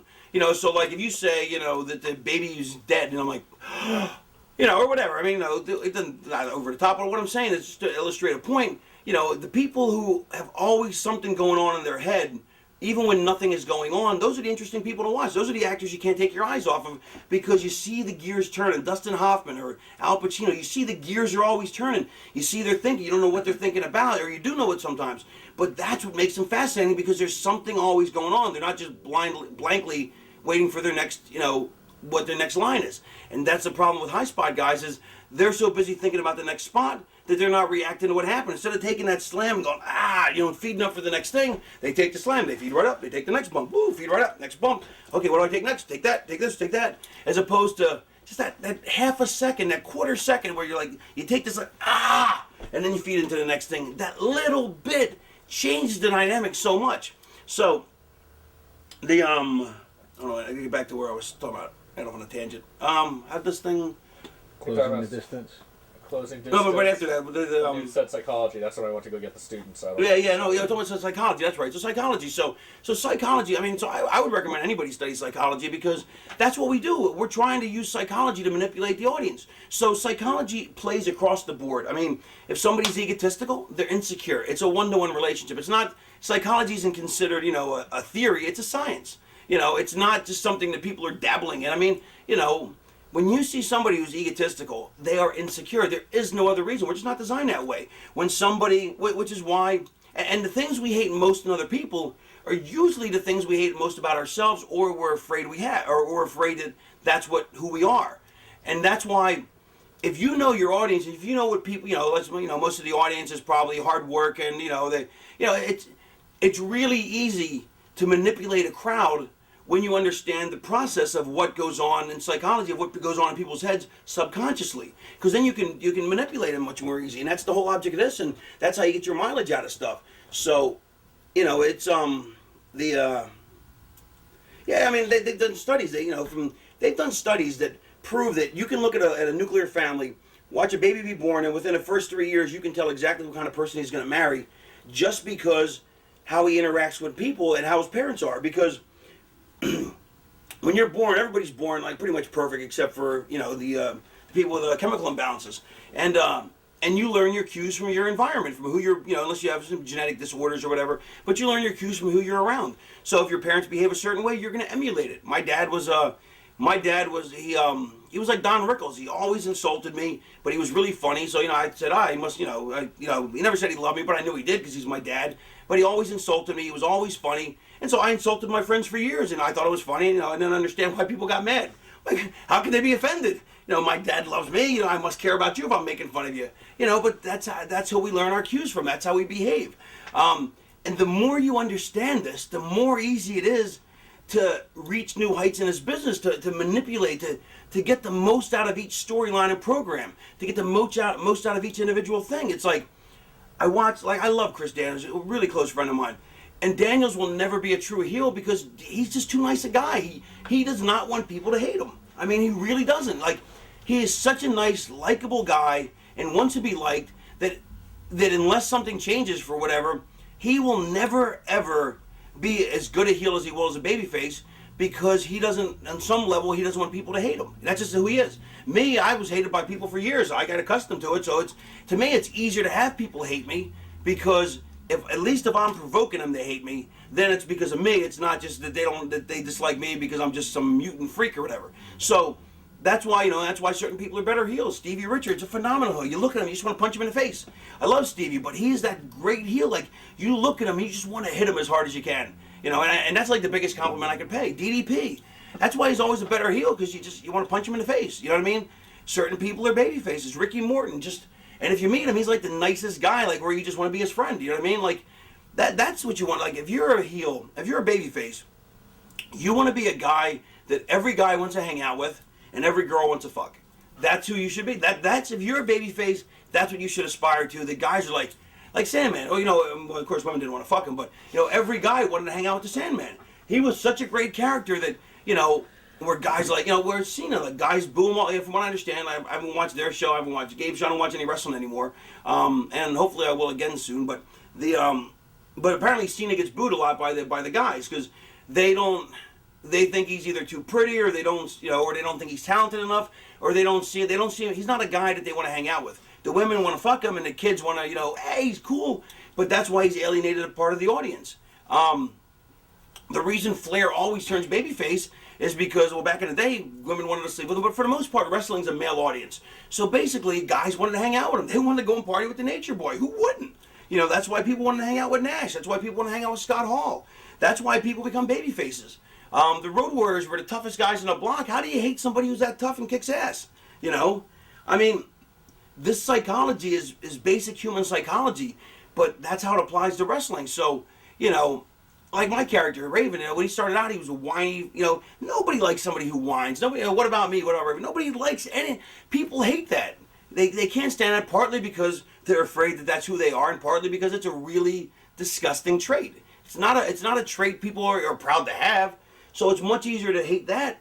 A guy like the Sandman who never complains, never bitches, smokes a cigarette, drinks a beer, and hits you in the head with a cane, I want to hang out with him, That's fucking cool. And so that's how characters and stories are developed. And now, getting, what? So, 5 minutes. Right, so I don't know where this is tying up to, but I think I tied up enough. But that's why psychology is so important. Psychology is the most important thing. People always are ring psychology. Well, that's what psychology is. That's what you need to learn. That's the most important thing. And like I was talking before, that's how we got the most out of the mileage with me, Punk, and Dreamer, because we played on the psychology. Raven's a recovering addict. We don't want to put beer in, we've put beer in his mouth. Oh, fuck, that's sympathy. Dreamer making a save. Dreamer and Raven so much history, they're going to fight. I mean, there was so much involved. We played on so many emotions. We tugged on their heartstrings back and forth. The drama, and that's what people don't do. If there's no drama, if you're not getting the people emotionally involved, you're not doing your job. Now, you can do all the high spots in the world, and people are like, woo, that's cool. You know what I mean? But it's not drawing money unless the characters are so above and beyond, they stand out in such a way, or they do things, for the most part, I mean, if you look at history, most of the guys who drew money weren't good workers by today's worker standards by being 4-star matches. I mean, Dusty, Duggan, Junkyard Dog, the list is endless. You know what I mean? But because that's not the most important thing. The most important thing is psychology, building a character, getting people, to love you or hate you. And if they just like you or dislike you, it's not enough because they don't have that emotional connection. Because getting someone to part with money to buy a ticket is much different than it is to get somebody to watch it on TV. And that's why the high spot guys are great. They're great television. Boo, boo, boo, boo, boo. But you're not going to go, you know what? I got to pay $50 to see this guy do a bunch of high spots. It's just, whereas if you're emotionally involved, it's like, like George Foreman and Ali, man, fucking Ali, he's the greatest, but fucking Foreman's a wrecking machine. And you were emotionally involved. Fuck, I want to see Foreman kick that fucking Ali's fucking that blabbermouth's ass, or I want to see him beat that motherfucker Foreman half to death. You know what I mean? Whatever it is, you have to be emotionally involved to want to part with enough money to pay for a ticket. That's why we have casual fans that watch TV, and we have the audience, that we have the smaller audience that pays money to go to the matches. Unless the product becomes super hot like Nitro did, where people are just going to pay anyway because the show's so hot and regardless. But that's not usually how the business is. So we have to build stars, and we have to get people involved on an emotional level. And to do that, you have to psychologically appeal to them or hate them. Or they have, you have to make them love you or hate you. If they like you or dislike you, they're not going to spend the money. And that's also the problem with promos. Guys don't cut money drawing promos. They cut promos that entertain you. They cut promos that are cute. They're funny. But when you cut a money promo, you cut a promo where you want to see where the babyface is like, I'm going to beat the fuck out of him. I'm getting revenge. And you got to make the people say, oh, god damn, I got to see him fucking get some revenge. And the heel's got to cut a promo where he's got to piss you off in such a way that you're like, you know what, I'm paying to see him get his ass kicked. And if you're not doing either, you're not doing your job. And that's, the business has lost out on that because what happened was there was so much TV time to fill 2 hours that they started putting in a lot of character development stuff, which is great. But what happened was guys started getting away from money drawing promos. They would see promos like, say, I don't want to burn anybody. I've burned enough people in my career. But, they would see guys like, well, I'll just give you an example, like Edge and Christian back in the day. They would cut these funny promos, you know what I mean? They were cool. And that's great TV. It's not going to make you want to pay to see them. I don't know. I haven't seen Edge's stuff since, so I don't know. And I haven't really seen Christian stuff because I've been home. So I can't tell you if they changed now that they're in different positions. But back then they cut an entertaining promo, very entertaining, but not a money drawing promo. But that also wasn't their place on the card. Their place was to be entertaining, was to be dressing to the main event. Their idea was to keep people interested in the show, to build new characters, to develop for potentially the future, and to keep the show moving. In that spot, but the guys on top were, and what's happened is the business has been, people getting into the business saw, hey, Edge and Christian cut cool stuff, I want to be like them, which is nothing wrong with that. And so they emulated them, but they didn't understand it. That's not a money position, so they didn't learn. So they became entertaining characters. So tying back into Punk, you know, I don't know. I haven't seen enough of Punk's promos, but I've seen back then his promos were entertaining, but as a heel he was funny. So how do you hate a guy who's funny? You know, and he didn't make me want to pay to see him get his ass kicked, and I didn't love him because he was a heel, so he wasn't doing his job. Now he may be cutting great promos that I have no idea because I haven't seen him. You know, just as I'm talking a couple years ago, but just to tie back into earlier. And that's the other thing with like the Seinfeld episodes. You ever see on Seinfeld, the show would start out, have a bunch of disparate elements, and at the end it would tie it all together. That's how wrestling is too. You wanted to tie your whole storyline together. Which brings me to my favorite ending of a show, angles, whatever. And if I've already covered this, just let me know. But when I was a kid, we used to, well, actually when I was in college, we used to watch, on Thursday night, you know, in my fraternity house, we used to, you know, get drunk every Thursday night. Well, actually, we got drunk every night, but that's beside the point. But on Thursday nights, I think 8 o'clock was like, was it the Cosbys? Like 8:30 was Family Ties, 9 o'clock was Cheers, 9:30 was Night Court, and then at 10 o'clock we used to get, because I went to University of Delaware, we used to get from Vineland, New Jersey to UWF, which was the best show ever made until Raw and Nitro came along, because the storylines were so brilliant. It was all, first of all, it was done in a house show. Like, it was a house show TV. It wasn't like in a little studio like old wrestling used to be.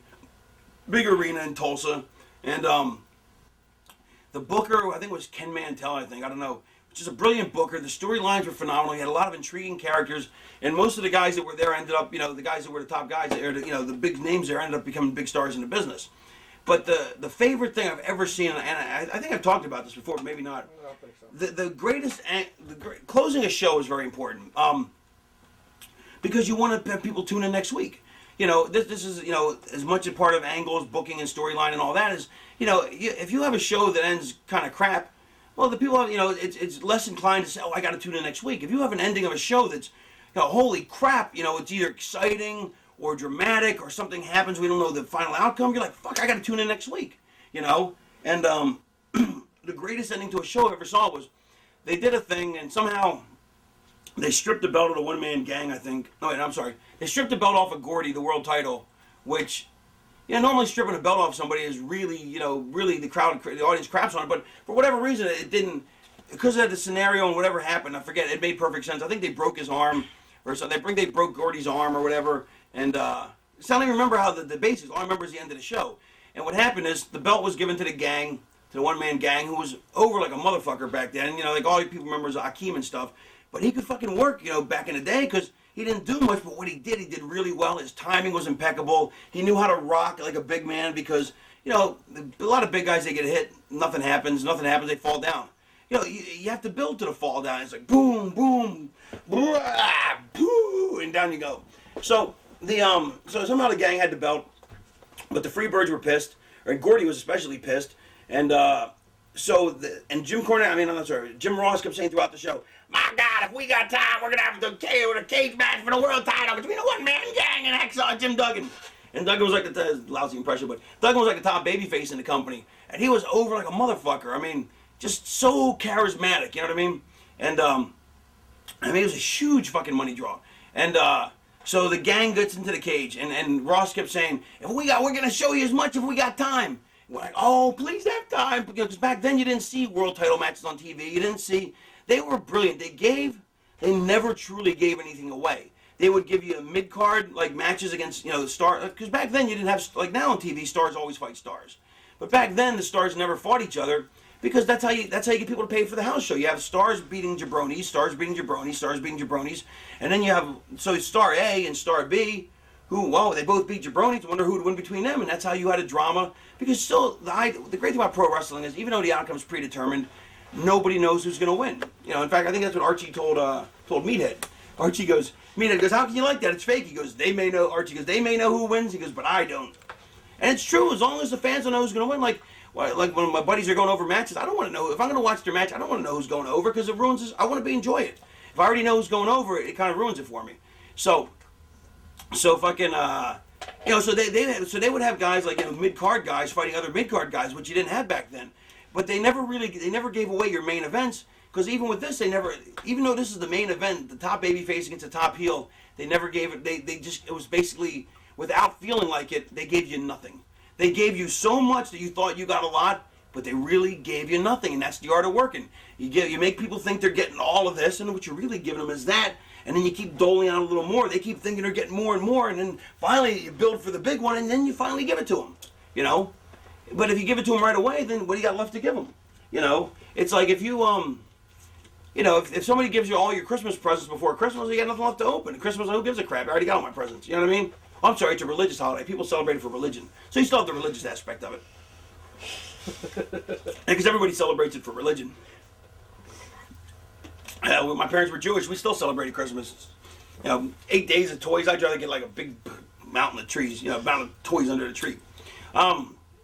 Anyway, and it was much more dramatic. It's like 8 days of toys. You get one here, one there, whereas you get you build up for that one big thing. I mean, that's why Christmas is so over. Because you build up to one day of big toy, your birthday. You build up to one day of getting a whole ass load of stuff. You know what I mean? And you could, let's say, maybe you could throughout the year you get a bunch of stuff that equals out to that, but it doesn't have the same drama because it's built for the one day, and it's psychology. And it's great marketing whenever it gets started, the whole marketing for Christmas, because companies make a fortune off of that. How it became co-opted as a holiday. You know what I mean? I mean, as a toy gimmick instead of a religious thing. Anyway, so end of the show. So it's one-man gang. He's in the cage. Skandar Akbar and Devastation Incorporated. They're the top heels. So they're all around ringside because their guy, the one-man gang, gets in the ring with the world title. So the Freebirds are pissed. So they come out and they start a big brawl because Gordy wants his belt and his arms. I think they broke his arm because I think the Freebirds were going to break Dr. Death's arm. It's pretty cool or something like that. So I think Buddy Roberts was coming off the top and Hayes was holding Steve Williams' arm under the bottom rope, and so Williams is like that. But at the last second, Williams pulled the other way, so Gordy's arm went in. And however he did pull Gordy, it's like they're going to kill Williams' arm. He pulls this way. Gordy gets his arm broke by his own guy, I think, or something like that. Something to that effect. Anyway, the Freebirds are pissed. Here they come. Devastation Incorporated, which was Skandar Akbar, Bad Leroy Brown, Cowboy Scott, or Bill Irwin, Cowboy Bill Irwin. And they were all over characters. Bad Leroy Brown was this big, black, badass motherfucker who came out the first guy to come out to ring music, I think, before the Freebirds did. Scott Irwin, Cowboys, Bill Irwin was a hell of a fucking worker back then. And over, too, he had this cool-ass look like, not just your generic cowboy look. A lot of guys did. I mean, he had like a whole cool look. I mean, it's all part of the package, and he was a good worker, too. Skandar Akbar was like this Arab, guy who was a manager. Then the Freebirds are just awesome. I mean, Michael Hayes is who I wanted to be when I started my career. And it's kind of ironic that Michael Hayes went from like the ultimate rebel, the baddest motherfucker, never listened to anybody, walked out on more companies or whatever, and now he's like completely corporate, in his Cavalieri, his 1980s Cavalieri pants, or Cavarici, whatever they are, a corporate drone, you know what I mean? It's kind of ironic how the world is flip-flopped. But it's like a Michael Hayes bizarro world. Anyway, now he's like the office guy. Anyway, so the Freebirds come out, so they start fighting with Devastation Incorporated. The babyfaces aren't even out yet. So now Duggan's got to get to the ring. And I don't know if a couple other babyfaces accompany him, like Terry Taylor or whatever, but that turns into an even bigger brawl because Duggan's trying to get to the ring. So now you have the Freebirds and Devastation. They go, bah, bah, everybody's brawling, and the one-man gang's in the ring. He's ready to fight, and he's 450 pounds. And his finish was called the 747, which I always thought was a pretty cool name, you know what I mean? Like, because back then that was like the huge jet that, now, I mean, it was much bigger, but back then, like a 747 was a pretty big deal. And his deal was he would just run across the ring and just jump up and give you a splash, but he was so big and heavy, it looked like it killed you, and the way he landed, he wasn't landing like up like this, which is also dumb to land like that because you snap your wrist, you always want to land on your forearms, and so it looked like he squished the guy. And if he did it, and this is the other thing, is guys sold it like they were hurt. You can do the dumbest thing, but if somebody sells it like they're hurt, it gets over. That's the problem is, guys, people think, wow, that's not going to hurt. Well, it doesn't matter if you make the people believe it hurts. It hurts. That's all it is. It's that simple. So, and if he came off the second rope with the 747, 500 pounds, you went to the hospital. And that was then only like a couple guys have taken up the 747 off the second rope, and they went to the hospital. So we were and so if you've been watching for weeks, you know that. So, but not that this is in your head right now, but this is just backstory. So, Devastation Incorporated, bam, bam, bam. The Freebirds, bam, bam. They're all fighting. Somehow Duggan gets sliced. He gets the color. He gets tossed into the ring. So he's already in a cell because he's trying to get to the ring to his match, and he gets beat up by the Birds and Devastation Incorporated. And here's storytelling. So as soon as he gets thrown into the cage, the brawl goes all the way to the back. Because now if the brawl's at ringside, it's taken away from your cage match, right? You don't want it there. So the big brawl, boom, boom, boom, you start to brawl at ringside so everybody sees it. Boom, boom, boom. All of a sudden, Duggan gets sauced. He gets dumped into the ring, and the brawl just makes a right turn and heads for the back. But and here's the thing is, once they're out of camera shot, you never think about them again. And people are always like, guys in the business are always like, oh, I got to look strong. Once the camera's not on you, no one remembers you're there. That's the great thing. Like, you can you can be in a 20-minute match. Let's say you're in a 20-minute tag match, and in the first minute, somebody knocks me in the head. I take a bump to the floor. If you don't see me laying on the ground, if they never take a shot at me, you're not going to go, hey, wait a minute, where's Raven? He's not really hurt. He only took one shot. You know what I mean? And if they do cut to me, and I'm like, oh, fuck, he really is hurt. You know what I mean? They go back to the ring. Leave me alone. Don't worry about me. I'm out of sight. I'm out of mind. Now, 19 minutes in, the guy's getting his ass kicked. Finally, he crawls over to make the tag to me. And now I pop up out of nowhere and make the tag. Holy crap, we forgot Raven was even involved. That's drama. Once out of sight, out of mind. So first of all, for guys watching, if the camera's not on you, it does not matter what those 4 or 5 people right by you say, get up, you're a pussy. You've been there for 15 minutes. Ignore them. They're not part of the show. They're just fans. Obviously, they're excited about this, they want you to get back into it, but, there's a storyline, there's a reason, but, so out of sight, out of mind first thing, it's like guys be like, well, how do I get out of this thing, if you guys beat me up, boom, boom, boom, just roll to the floor and disappear. No one's going to go, hey, where did that guy go that got beat up earlier? Because if me and Gabe are having a big brawl, right, and let's say he comes running out, what's your name? Smash. Let's say Smash. Smash. Let's say Smash comes running out. I drop Smash. Smash is kind of an egomaniac. Smash is like, hey, what do I do once I roll out? Just go to the back.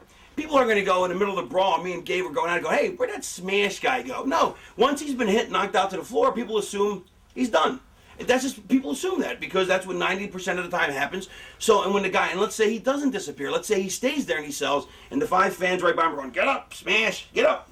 And he's just ignoring them like he should. And then finally he pops back in. People are going to think, oh my God, he's boom. It's going to be exciting that he just showed up because he was out of sight, out of mind. Because 90% of the time he would have went to the back. This time he didn't, so he has to lay there and sell. Now if he doesn't sell and he's just waiting for a spot, this is what happens. Like, you ever seen a match where there's a tag match and one guy gets bumped, and when the guy hits his finish, 1, 2, but you see the other guy in the ring, he's going to make the save. Because you see him there. I hate that. Yeah, you see him. So I try never to be in the ring when, if I know I got to make a save out of nowhere that's supposed to be a false finish, and a false finish isn't a 2 count. A false finish is when it looks like it's the finish. People go 1, 2, that's a false finish. Guys go, we'll put 2 false finishes in. It's not a false finish if you just hit a move and the ref goes 1, 2, and nobody thinks it's the finish. That's not a false finish. It's a 2 count. So that's why, in a big deal like that, I try and be selling. So you don't expect me to get up, or I try to be out of the picture on the ground below ring height, which is below camera level. Unless you're in front of the hard camera, even then, as long as you're below the ring, height-wise, you can always be peering over kind of on a half cell, leaning to get back against the guard. As long as you're out of sight, people, aren't going to expect you to make the save. And I see a lot of guys that are in the ring on the other side brawling with somebody else, and you're like, and you can see in their face they're waiting for the 2 count to run over. You should be completely indisposed, completely out of your way, completely indisposed, or doing something or selling at the last second and dive and shove or whatever. You don't just, wait, 1, 2, run over and kick the guy. Because then no one's going to, because they see you standing there, they know you're going to break it up. It kills every falsy in tag matches. Absolutely. Absolutely it does. And guys don't understand why they don't get the pop. But the worst part is they think they do get the pop. Because they get some kind of pop, because you're still going to get a little bit. And they go, oh yeah, did you hear? Well, they're not listening to the crowd because I was wrestling somebody the other, I don't want to say who, he's a friend of mine. We did a spot at TNA, and the whole audience basically is on one side. And we did a spot by the hard camera side, And I really thought I was going to get a good pop, but it didn't because it wasn't done well. I think they were splitting my legs on the post and they're going to nut me. And they didn't get, instead of going all the way in with my knees and then pulling so I get the illusion of like I'm really being pulled and actually pulling me some and sliding my nuts into the post a little bit, you know, so you get that whole woof, you know what I mean? They didn't get the whole thing behind it. And the people didn't pop, but the people right in front of it, of course, they popped because it's right in front of them. And I was going back, I was like, that's the only thing that really didn't get a pop in the match. And like, what, are you kidding me? He goes, they got a big pop. I'm like, no, the 8 people here, but the whole building didn't make any noise. I go, you have to listen to the whole crowd. It's the most important, well, not the most important thing, but it's one of the most important things. So, anyway, so devastated. Phone, hang on a second. Let me see. It's the sand idiot. Yo, idiot, what are you doing? Listen, I'm making another DVD. I don't have time to talk to you. You're an idiot-faced baboon head. I don't know. I'll give you a call later. You going out tonight? You going out tonight? I'll do the DVD. Shut up. All right. Yeah, after that last DVD we did with him, and he kept taking the phone calls and making me stay for 16 hours. So Devastation Incorporated, Freebirds, boom, everybody fucks off to the back, out of sight, out of mind. Fucking Duggan's got the sauce. And Jim Ross keeps saying, my God, we're going to stay with this as long as we got time. He was so brilliant. I mean, he was so phenomenal. He had so much, I think he became much more cynical about the business later, but he had that youthful, you know, we all were much less cynical when we first got into business. He'd been in for a while, but not like, you know, the length he has now, but so brilliant, so much passion. I mean, because to me, okay, if he doesn't care what's happening, why should I? You know what I mean? So like, I was watching, I was actually watching Lucha Libre the other day. I was at a hotel in LA, and I was flipping channels, and Lucha Libre came on. I'm like, I'll watch a couple minutes. And I didn't understand a word the commentator said, but man, I was excited because he's going, oh, blah, blah, blah, and Lucha Libre! And the guy's screaming, and like, oh, I'm like, oh my God, this is hot. I don't even know what he's talking about.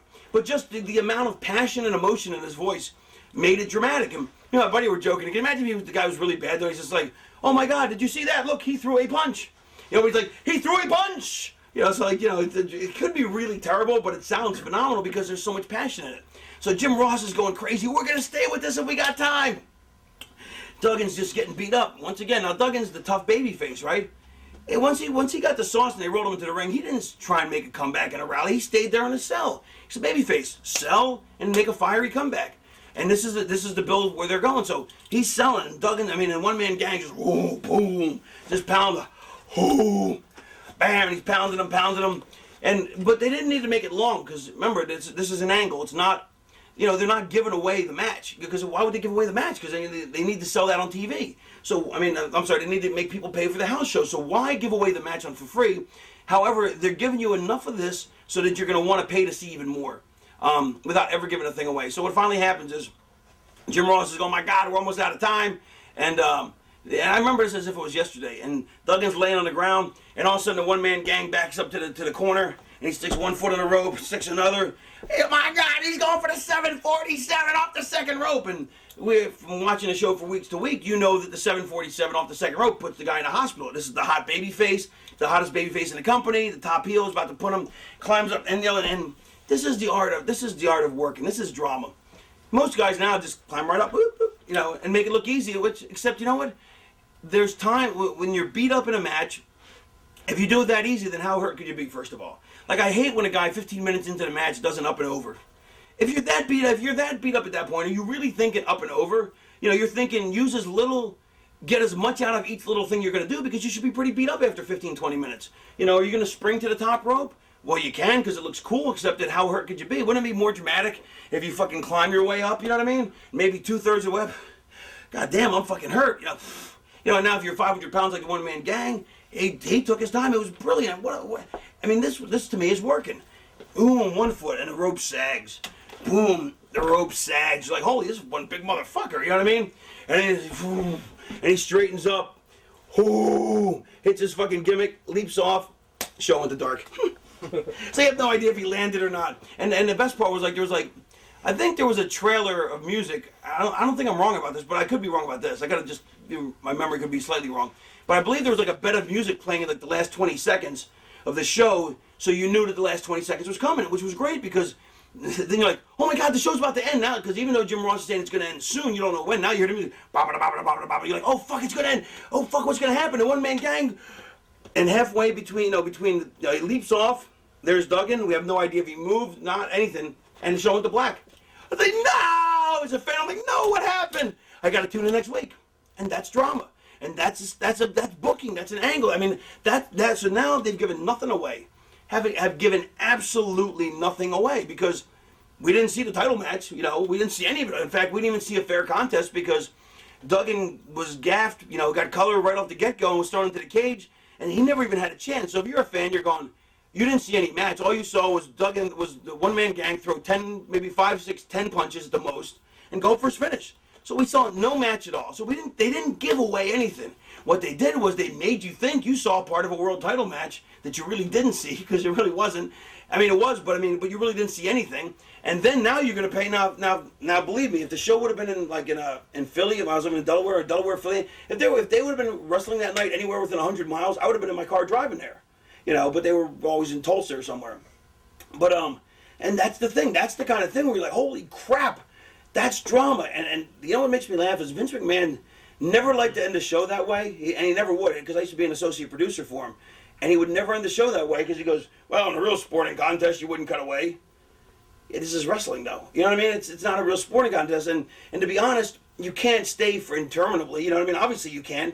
And they go over a few minutes. But even then, so even by the standard, let's say that you after a certain point, you have to cut away. You know what I mean? Because other guys. So I always thought that was one of the worst things that he ever did was he hated that, and he hated Powder, which I always liked the Powder, though. But that's a whole other thing I'll get to. Because Powder is visual. Anyway, and Powder really does fucking, if it gets in your eyes, it really does fucking blind you for a sec. Because believe me, accidentally, I've taken many a powder in the eyes with forgetting to close my eyes at the proper moment. It's really annoying. Anyway, so that's how you end the show. I mean, you can't end every show like that, obviously. But that's one way to end the show. That's one way it's a hook. It keeps you interesting. Psychologically speaking, it makes me, oh my God, it makes me excited. It makes me fucking mad. It makes me not mad like fuck the company, they fucked me, because it's not a fuck job. It makes me mad that I didn't get to see more, but in a good way where I'm willing to pay to see more. So that's how you run things, and people don't do that anymore. People don't close the shows hot. And back in the day, you always, not always, but, you found ways to close the show hot. Maybe, or maybe cut a hell of a promo as the show's gone off the air. Maybe you see,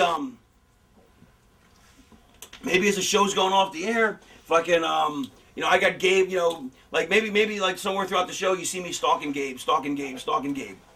Finally, but I can't ever find him. Finally, as the show's gone off the air, Jim Ross is gone, or Lance Russell, or whoever, or Mike Tenay's going, my God, Raven just found fucking Gabe. And as they cut to the back, I'm just reaching to grab your throat, and I start wringing your neck, and they go, we're out of time, and people are like, oh fuck, what happened, I mean, it's dramatic, and the best part is we know I'm not really wringing his neck, but it's all part of the suspension of disbelief, because we know it's, as long as you do things in a way where you don't insult the audience's intelligence, they are going to stay tuned in, and they're going to say, oh my God, did you see that? Did you see that? You don't go see a movie and go, oh my, when I see him like a James Bond, I'm like, wow, did you see that shit? I don't go, oh, yeah, James Bond, he did that stupid thing where, he jumped the car, you go, oh, like, when a movie's done right, you're like, man, did you see that fight scene? You don't go say, hey, did you see that great fake fight scene where they pretended to fight? Because, you know what I'm saying? Why even go then? Movies, TV, you agree to suspend disbelief, and it's our job to make sure that we're not letting you see the holes. You know what I mean? Because, when there's holes in the work, then people are like, it's much harder to suspend disbelief if I got a steel chair and if Duggan's got his piece of wood and he goes to hit you, but it's foam and it turns into an S shape. Remember that on WCW? They had the fake wood, which is ridiculous, and Duggan hated it because Duggan been using a piece of wood forever. He knows how to swing it, not to hurt you. I mean, he's been doing it for 20 years. They gave him a row of foam and it turned into an S shape. It was pretty funny. How about the closing space thing? The closing space. Yes. All right, the closing space. All right. Let me think. All right, if I throw an arm drag, then the one thing I hate is, you ever throw an arm drag and the guy gets up before you do? What's the point? The guy's like when you throw an arm drag, when you throw it, when you roll, the guy that hits, his inertia, his forward momentum, we covered inertia in the last video, his forward roll is going to make him actually roll right to his feet, right? And I've seen guys doing it, roll right to their feet. I'm like, why would you do that? I just gave you an offensive move. Why would you beat me to my feet? They're like, well, I landed that way. It's a work. Fake it. Pretend that you just took a bump. You know what I mean? Land flat. Don't roll through and land. Like, that's the guy's like, well, that's how it's a work. It's fake. The outcome's predetermined. Set, like, it's like, if you know the next spot, if I'm beating your ass and you know the next spot is me shooting you off to the ropes, why would you stay in the middle and wait for me? Why don't you start crawling like you're trying to, get some breathing space, create some space, crawling away from me towards the rope, so as you get to the rope, I can spin you around and shoot you right off. Instead of me having to pick you up, push you to a rope, and then shoot you off. Wouldn't it make more sense if you just sold? Because it's a work. You know what's coming. Sell yourself into positions. All I got to do is shoot you off. And part of that is creating space. So you do this. I remember like Hector Guerrero. I gave him an arm drag one time, and he did bump bump. He turned it, instead of rolling right to his feet like an idiot, which of course he would never do because he can work.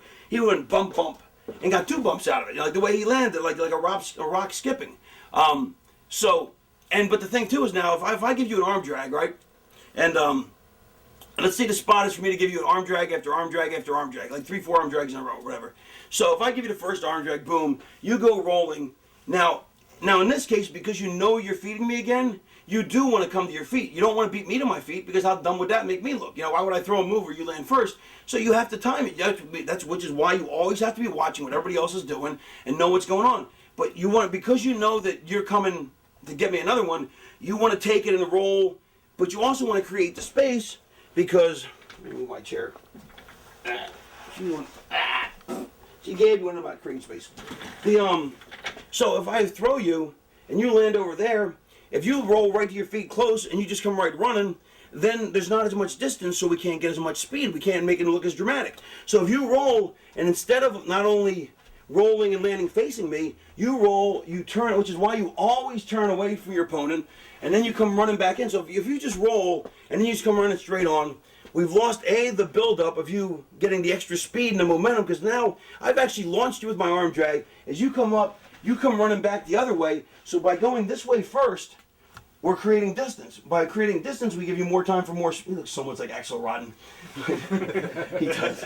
By creating some more distance, we have more distance, which is going to allow us to have more velocity and more impact when we actually hit. So it's going to look more dramatic. So, and by doing this, now, why would you turn away from your opponent? Well, you don't ever want to turn your way, but there's certain times where your natural inclination is to turn away. Like, in this case, you want to turn away because there's exceptions to every rule, first of all, but this time, because as you land, you're going to land here. Now, you can stay facing your opponent, but boom, to get back up this way, it's clumsy and it looks awkward. And you don't want to look clumsy and awkward, so you go with the thing which puts you this way. You take the extra step this way, because if you just stop and turn around, once again, now you've broken the momentum, you've broken the velocity, and made it look clumsy. So instead of stopping, you go with the momentum, step forward, now you've created more distance. And when I throw you, and when I throw the arm drag, boom, I'm going to step and turn the other way. So I come around like this, and now we've had even more distance. I've created distance on my side by getting further away, because if I just arm drag you, boom, and get up, and he just gets up, we're this close. How's he going to run at me? There's no way to run it. There's not as much distance, not as much speed, not as much impact. So when I throw him, boom, I spin back around. He spins that way, so now we've both created even more distance, and as he comes running towards me, I can step in as well, now closing the distance, and I can throw him again, so now we're both, so basically we start in the center, I out of the center, I bump him. I take a step away from the center, he goes the other way. When we come back, so now we've both stepped away from the center, now as we both come together, I'm back into the center so he can bump in the center, because nobody wants to bump by the ropes, and because that looks like, first of all, it looks like crap, and B, the guy can get hurt. The hitting the ropes landed funny. So boom, now we meet back into center. So now we're both moving. So not only we create distance, now when we're both moving, now we both have speed. We have more impact because we're both moving. So boom, I arm drag him again. He goes that way now. I take my step this way, come back. Here we go back the other way, boom. And so that's why distance and space is so important. Creating space and closing space. So I mean that's just one example. Hold on a sec.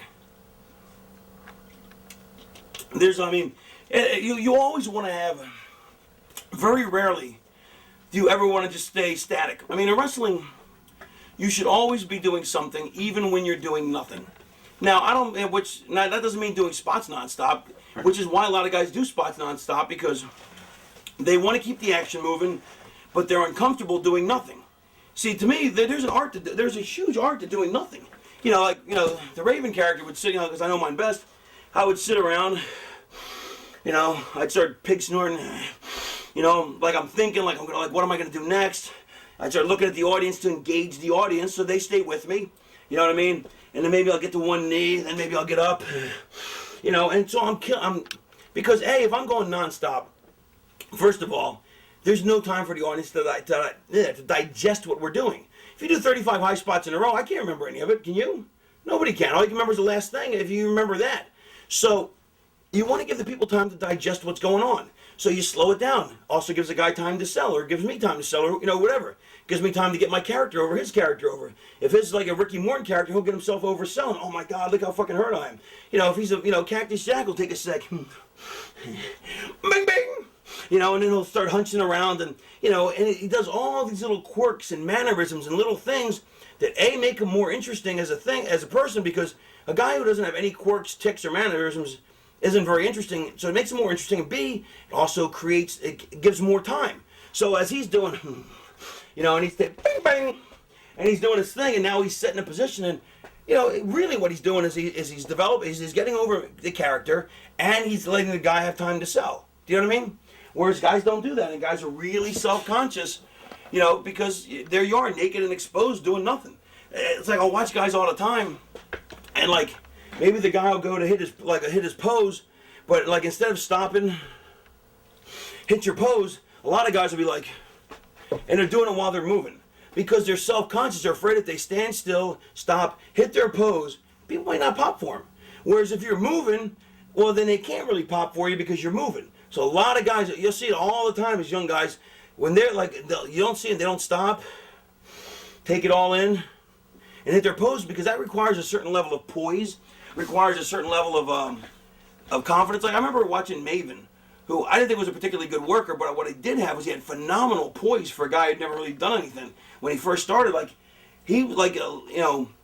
lot of guys in his position, would not have had the wherewithal. He just showed great poise. And poise is one of the few underrated, big underrated things in wrestling, because so many guys have no poise, no grace under fire. They get nervous, they get excited, they're rushing things. You see it all the time. You see guys rushing stuff, and when you're rushing stuff, you're not getting the most out of it. But creating space is a very important thing. There's examples of where it's really poorly done. Obviously some things when they were done first were pretty good. I'm sure the first time the two guys went back to back, turned around, and they hated, they were arch enemies, and all of a sudden they're standing there, was phenomenal. But that's what somebody suggested to me in Dreamer thing, that as I crawl in the ring, somehow we go back to back, bump, turn around there. But I was like, that doesn't make any sense with this, because I'm that beat up, so, and at the very least, if I do get up like I'm ready to fight, which I may have, why would you have your back to me? Because there's no one for you to fight. Now, however, if we had decided more guys need to come, we could have sent 5 guys out. Dreamer could have knocking them down. As I crawl into the ring, I'm gonna get up like this. But see, also, I've seen guys do this and barely touch, back and not hit each other. And if you're looking over your shoulder to back, then the people can see you that. So it's got to be done perfectly. Plus, we sent 5 more guys, and it doesn't fit where we're going with the storyline. Now, if Punk had an army at the time, which he didn't, that would have made sense to send Punk's army and Dreamer beats him down, but it didn't, so there was no point in sending more people. So there's no way. So I think, if anything, I might have stood up, squared off like this, and then at the last sec, as I slide into the ring, and Dreamer's just standing there. You know what I mean? If we would have tried to back, it would have been horrible. But by me going backwards, son of a bitch, like this, and staggering around, I can get space. If I'm all the way over here, and Dreamer's all the way at the boxes. Well, first of all, Dreamer's smart enough to know that. Well, we want to try and get in the center so everybody can see it. But Dreamer's also smart enough to know that I can't, with justification, my character wouldn't slide into the ring and back up all the way to the center of the ring, because that's idiotic. Why wouldn't I look where I'm going? But it does make sense that I would get in, stagger, would kind of be half dazed, and see how my legs are spread apart. So I'm trying to get space so I can get closer to him without walking back into him. So I'm trying to get up at the last second, you know what I mean? And I got my hair in my face too, so I can't see, which is another thing. It's another trick. If your hair's in your face, obviously you can't see what's in front of you. So now I'm still trying to fight, but I'm so dazed. I throw my hair back, and there's Dreamer. Now by coming closer, he's closed the distance. If he stays all the way near the corner, it's not as much tension. If I'm off like, oh my God, it's Dreamer, and he's 6 blocks away, there's not as much tension. The closer we can get, the better. But he also can't crowd me. So if he's all the way back here, he can't walk up and stand right over me, because then why would he do it? Unless he's trying to, either A, he's going to beat me up, B, he's waiting until I see him to do it. But everybody has their own comfort space. You can't invade it because aesthetically, it only fits in certain scenarios, and this isn't one. So he's going to get as close as he can without invading my personal space. Because if he does invade my personal space, the minute I spring up, I'm going to have to hit him, but we don't want to do that. So if we wanted me to hit Dreamer, like say that was somebody else than Dreamer, say it was Stevie Richards and they wanted me to hit him, then Stevie would have got close enough, maybe he would have grabbed me like he was helping me out, whereas I thought he's attacking me. Boom, I drill him. Oh fuck, I drilled Stevie. That's not where we're going, but that's one reason why you would cover and encroach somebody's space.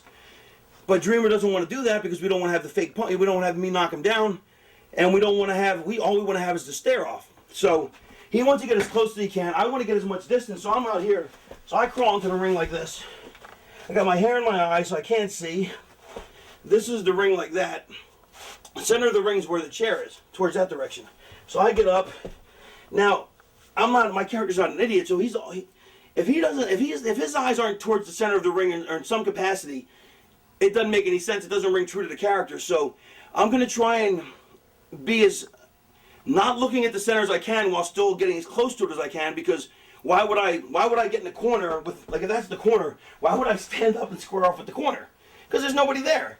So how can I get the most out of it? So by doing it where I'm staggering, where I'm dazed, I'm stumbling around, so it's not like I'm trying to not see that way. I just can't get up.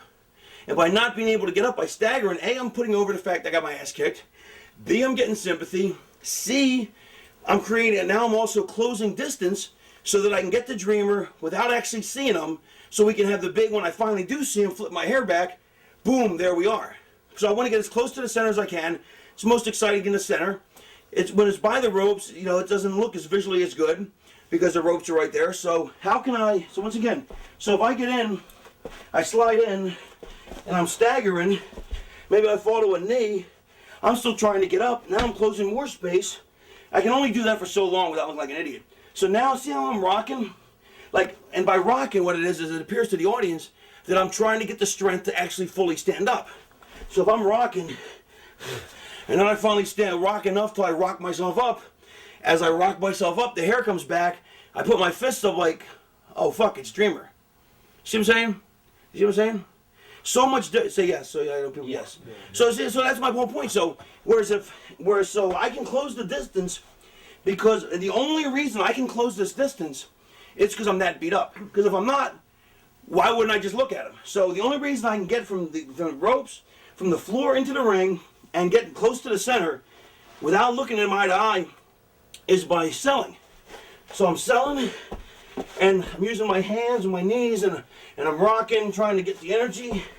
And it's like, any normal person, if they had any strength, would not crawl into the ring this way. But this is all I've got left, and I have to make the people believe that, because if they don't believe that, they're going, why is he crawling into the ring? Why doesn't he just stand up? So I have to convince them that what I'm doing rings true to them, because otherwise, if it doesn't ring true, it's like a gladiator with a Rolex. So I have to be that beat up, and I have to be that convincing in myself that I don't have the strength to lift my head up to look. And when I finally do that, like now, so I rock, I put my hand here to brace myself, and see I'm all tilted, cockeyed, my eyes are all bugged out of my head, because I'm so beat up. Oh my, and then I see him. Now if I just see him, I go, oh, it's you. That's not exciting. I have to put over the fact that I just saw him. Holy fuck. And look, nobody fights like this, but that's as much as if I'm really ready to go, I'd be like, or whatever, you know what I mean? I wouldn't be like, this is all I got to muster because I'm so beat up. I could barely stand. My hair's all fucking out like Bill Murray and fucking Kingpin. My eyes are bugged out. I'm like this. And I'm still, see my leg is still shaking. I'm still trying to find my balance. I don't all of a sudden see, oh, it's Dreamer. Oh my God. oh, okay, what are you doing here? And it's like, but I see guys do it all the time. All of a sudden he stops selling. Why would you stop? Stay on the cell, you know. And then you know what? They're watching me. I'm not taking away from the angle, but they're watching me. That's the object. You want them watching you, you know. I will never take away from somebody else in the ring because that's not good etiquette. But by the same point, if they can't keep their eyes off me, if the fans can, it's not my fault, you know. Unless now, if I'm doing stuff to distract, let's say Punk is in the background doing jumping jacks, distracting from us. That's not his job. That's bullshit. If he's over there in the corner doing a super cell, spitting up, doing his great job, that's stealing from us because that's not his spot. He had his turn, and he'll have his turn again, but this isn't it. So in this moment, it's me and Dreamer. Now, if I'm, you know, like this, and I'm all tweaked out, that's me. This all fits in with what we're supposed to be doing. So that's fine to keep making, you know, but now if all of a sudden I started doing stuff that doesn't fit in to draw attention to me, that's wrong.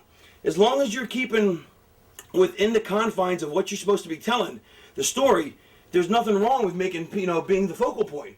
Because it's like I've said before, like, you know, I watched Lawler and Funk one time, and I couldn't take my eyes off Funk. You know, and Lawler just had his thumb up his ass waiting in the ring for Funk to get in the ring.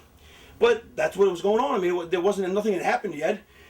Funk was making his entrance, but you couldn't take your eyes off him. You know, when Ric Flair's getting beat up, or back in the day, you didn't watch the guy hitting him, you watched Flair bumping. I mean, it's a subtle distinction, but a true one. When I watched him, I saw Flair going up, down, up, down. I didn't see Luger going punch, punch. I saw Flair going up, down, up, down. That's what you want him to watch. You want him to watch you, not, you know, you want him to watch the whole thing, but I'm saying, but if they had to say what they saw, instead of them saying, I saw Lex knocking Flair down, you want to say, I saw Flair getting beat up. You know, instead of them saying, I saw Lex kicking his ass, you want them to say, I saw Flair getting his ass kicked. It's a subtle distinction, but it's also why Flair was so fucking good, you know? I want people to say, man, I just saw Raven get his ass kicked. I don't want them to say, I saw Dreamer kick his ass, you know? I want them to say Dreamer kick Raven. That's all I wanted to know. I mean, I want them to know that. But if they had to pick between one and the two, it's kind of like, it's like that, what's that picture where it's like two pictures in a picture, and you can look at it one way, Jay Blink, and you look at it the other way, fucking Mother Teresa or something? You know, everybody, you know what I'm talking about? No. You know what I'm talking about, right? I do, yeah. What's it called? I don't know what they're called. Yeah, something that's like a... Optical illusion. Yeah, well, yeah, or like, like the woman's head one is one I think of. yeah, like, you know, if you look at it, you can see, or you can see it's either, you know, black with white dots or white with black dots or whatever. You know what I'm saying? Like, it's an optical illusion, but that's not the... Yeah, I know that, dumbass. But what I'm saying is, but, you know, you can see it both... You can see it either way, you know what I'm saying? It's still the same picture, you know what I mean? But you want the picture to be on you, not on him, without taking away from the story. You never want to take away from the story. How about taking an angle you're involved in and walking us through it? I dare you to buy some air conditioning. All right. Maybe something from ECW, whatever your favorite All angle right. is from there. One of my favorite angles actually was from Portland. I don't know if I ever told this one. It's a pretty cool tattoo, that blue flame, aqua flame thingy looking. No, What's the letter for? it means dangerous. No, who gives a fuck. Anyway, fucking, so I dare you to buy some AC. Anyway, can I have another water? Somebody give me a bottle of water, please. Brett, Yeah, Brett, frankly, my dear, I don't give a damn. you know where they're at, right? All right, so I was in Portland. If I did this angle before, let me know. I had a valet, Ginger. Yes. I did do that. Yes. And I talked about how each week we did the wedding storyline. Yeah. All right, I did do that. Okay. I can't remember which ones I've told. How about ECW? Because at least a lot of people watching it will. All right, well, give me know a, it. yeah. Well, Chair shot heard around the world. How about that? all right. Well, yeah, but that's just like one part of the piece. I mean, I can't. The whole story is kind of hard. Let me. What other storyline did I remember more of with the actual piece. All right, me and Dreamers, there was so much that I can't. You know, it's hard to break it down or remember so much. But the let me think. Hold on, let me think of something. All right, one of the. It really wasn't that great an angle, but the storyline. If you would have had the, it was so cleverly done, so brilliantly done, but it just wasn't the right characters at the right time, so it didn't have any of the impact that if it would have been done at a different time or place. But and you're gonna pop it, the Luger Tatanka angle. Remember that? but it was really done. Like what happened was Luger was like Luger was the new babyface, I believe, and Tatanka was a babyface, and Tatanka had been a babyface for quite some time, and this angle had been done before, I believe, with Jimmy Garvin in Florida, but I don't remember it. But yeah, and But this is so intriguing. It was so cleverly done. So Tatanka had been a babyface for quite some time. Luger, I think, had either turned recently or had just got with I think he just turned recently from the Narcissist, which nobody knows what a narcissist is, so that's why I didn't get over. But I mean, and to the All-American guy. But so what happened was, and I don't remember all the pieces, but I can give you a basically rough assessment. Is Luger, DiBiase was the heel manager, and because Luger had known him before he was a heel, Luger is a spy talking to DiBiase or something. And Tatanka's like, I think fucking, this is kind of bullshit or whatever. And so, and this is played out over weeks and weeks and weeks and weeks. And the art of a good angle is, okay, the secret to a good angle, like the graphic told me, is, all right, you built it, you want to have an idea where you're going. Paulie used to have a couple of, I think Paulie's way was the best. That's how I try and do it too, is you have an idea where you're going. However, there's potential other outcomes just in case, because sometimes the story tells itself. What's happened to the business now is they just let the story tell itself and they have no game plan. So you don't have, and because a lot of times the stories don't tell themselves, sometimes they do, sometimes they don't have any big payoff. And WWF used to be done brilliantly. They would have 6 months, this is where they wanted to go, and they would shoot for that. Sometimes they were too rigid, like with Billy Graham, because Billy Graham was so, they knew to the day, I mean, it's, I think it was in the sheets or something, a lot of stuff with Billy Graham lately, but the office knew to the day that when they were taking the belt off Billy Graham, before he ever got the belt, they said, all right, we need an interim champion, because that was always a babyface territory. We're taking the belt off of Pedro, Bruno, whoever, Backlund. It was off of Backlund, I guess. I don't know, whoever it was off. It was off somebody. They're taking the belt off somebody, and they're putting it on Billy Graham, and they brought Billy Graham in for that, and they said, we're going to keep it to you until either this week or that week. They knew within 3 weeks when they were putting him back off him, and then they were going to give it to Backlund, and that time they decided, oh yeah, and that's what they were going to groom Backlund. So this 9 months or whatever it was, we're going to groom Backlund, so in 9 months he'll be ready for the belt. And they found Backlund in Florida, and in a different territory, and they said, we're going to bring him in, blah, blah, blah. And believe it or not, Backlund was actually, he was pretty, when he came in, he was gacked. I mean, he was really well built, and he got over, but, once he stopped working out, and so once he stopped weight working out and went more just, cardio, and he lost the build, then, the howdy-doodiness kind of, killed the orbit. That's another story for another time. But Billy Graham was just so unbelievable. And it's ironic because I remember when I first started watching him, I always thought he looked old when I was young, when I was really young, because he was kind of old. I mean, because, he had balding and stuff, because guys didn't bald like they do now, you know what I mean? Or at least, I don't know, you weren't stars and balded, you know what I mean? But, obviously, I'm sure the gas, the amount of gas he was taking balded him early.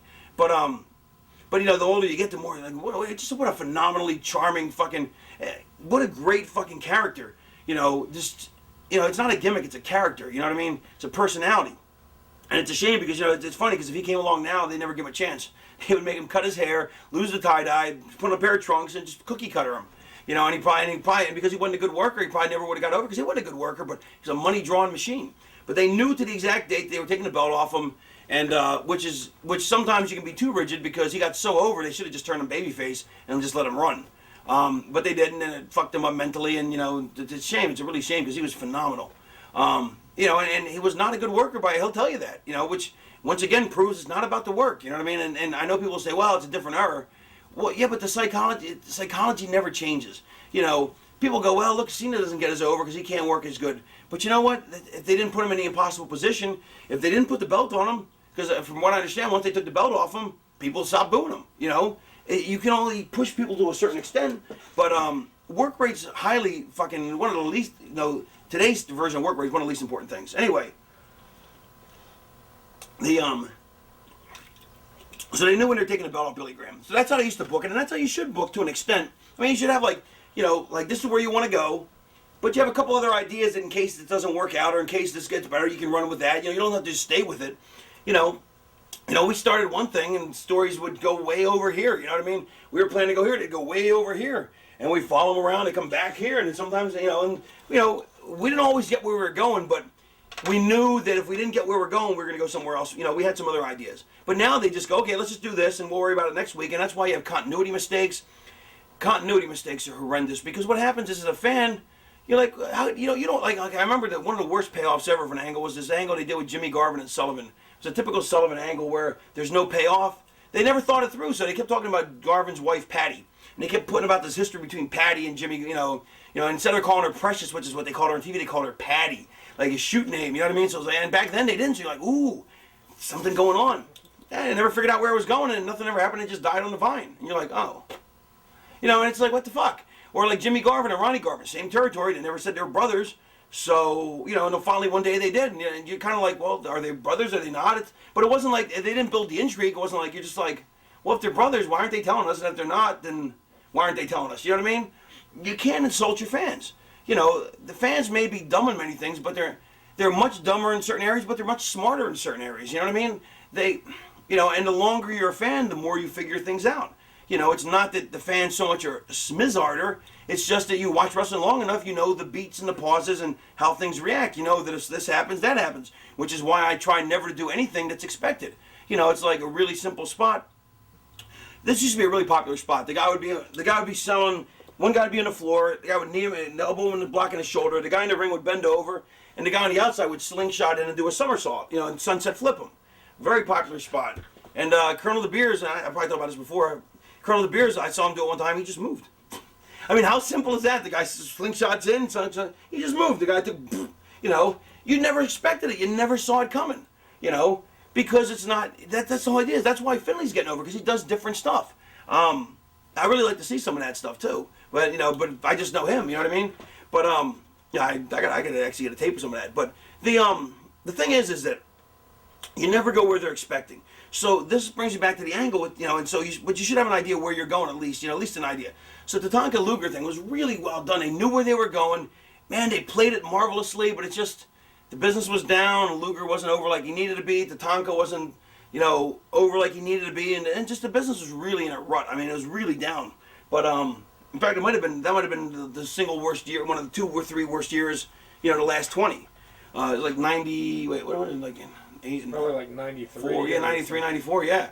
So anyway, so you'd never think those two would be the great angle, but it really was. So what happened is, so Luger, you know, so Tatanka, you know, spots Luger being with DiBiase about something, and he brings it up, and you know, and they question Luger about it. Luger's like, I'm not even gonna dignify that. So now the seed's planted, all right? Because Tatanka's a babyface. He said it, and we have no reason to believe anything, but he's loyal because he's been 100% babyface from the day he's got there, which is probably like 2-3 years ago now.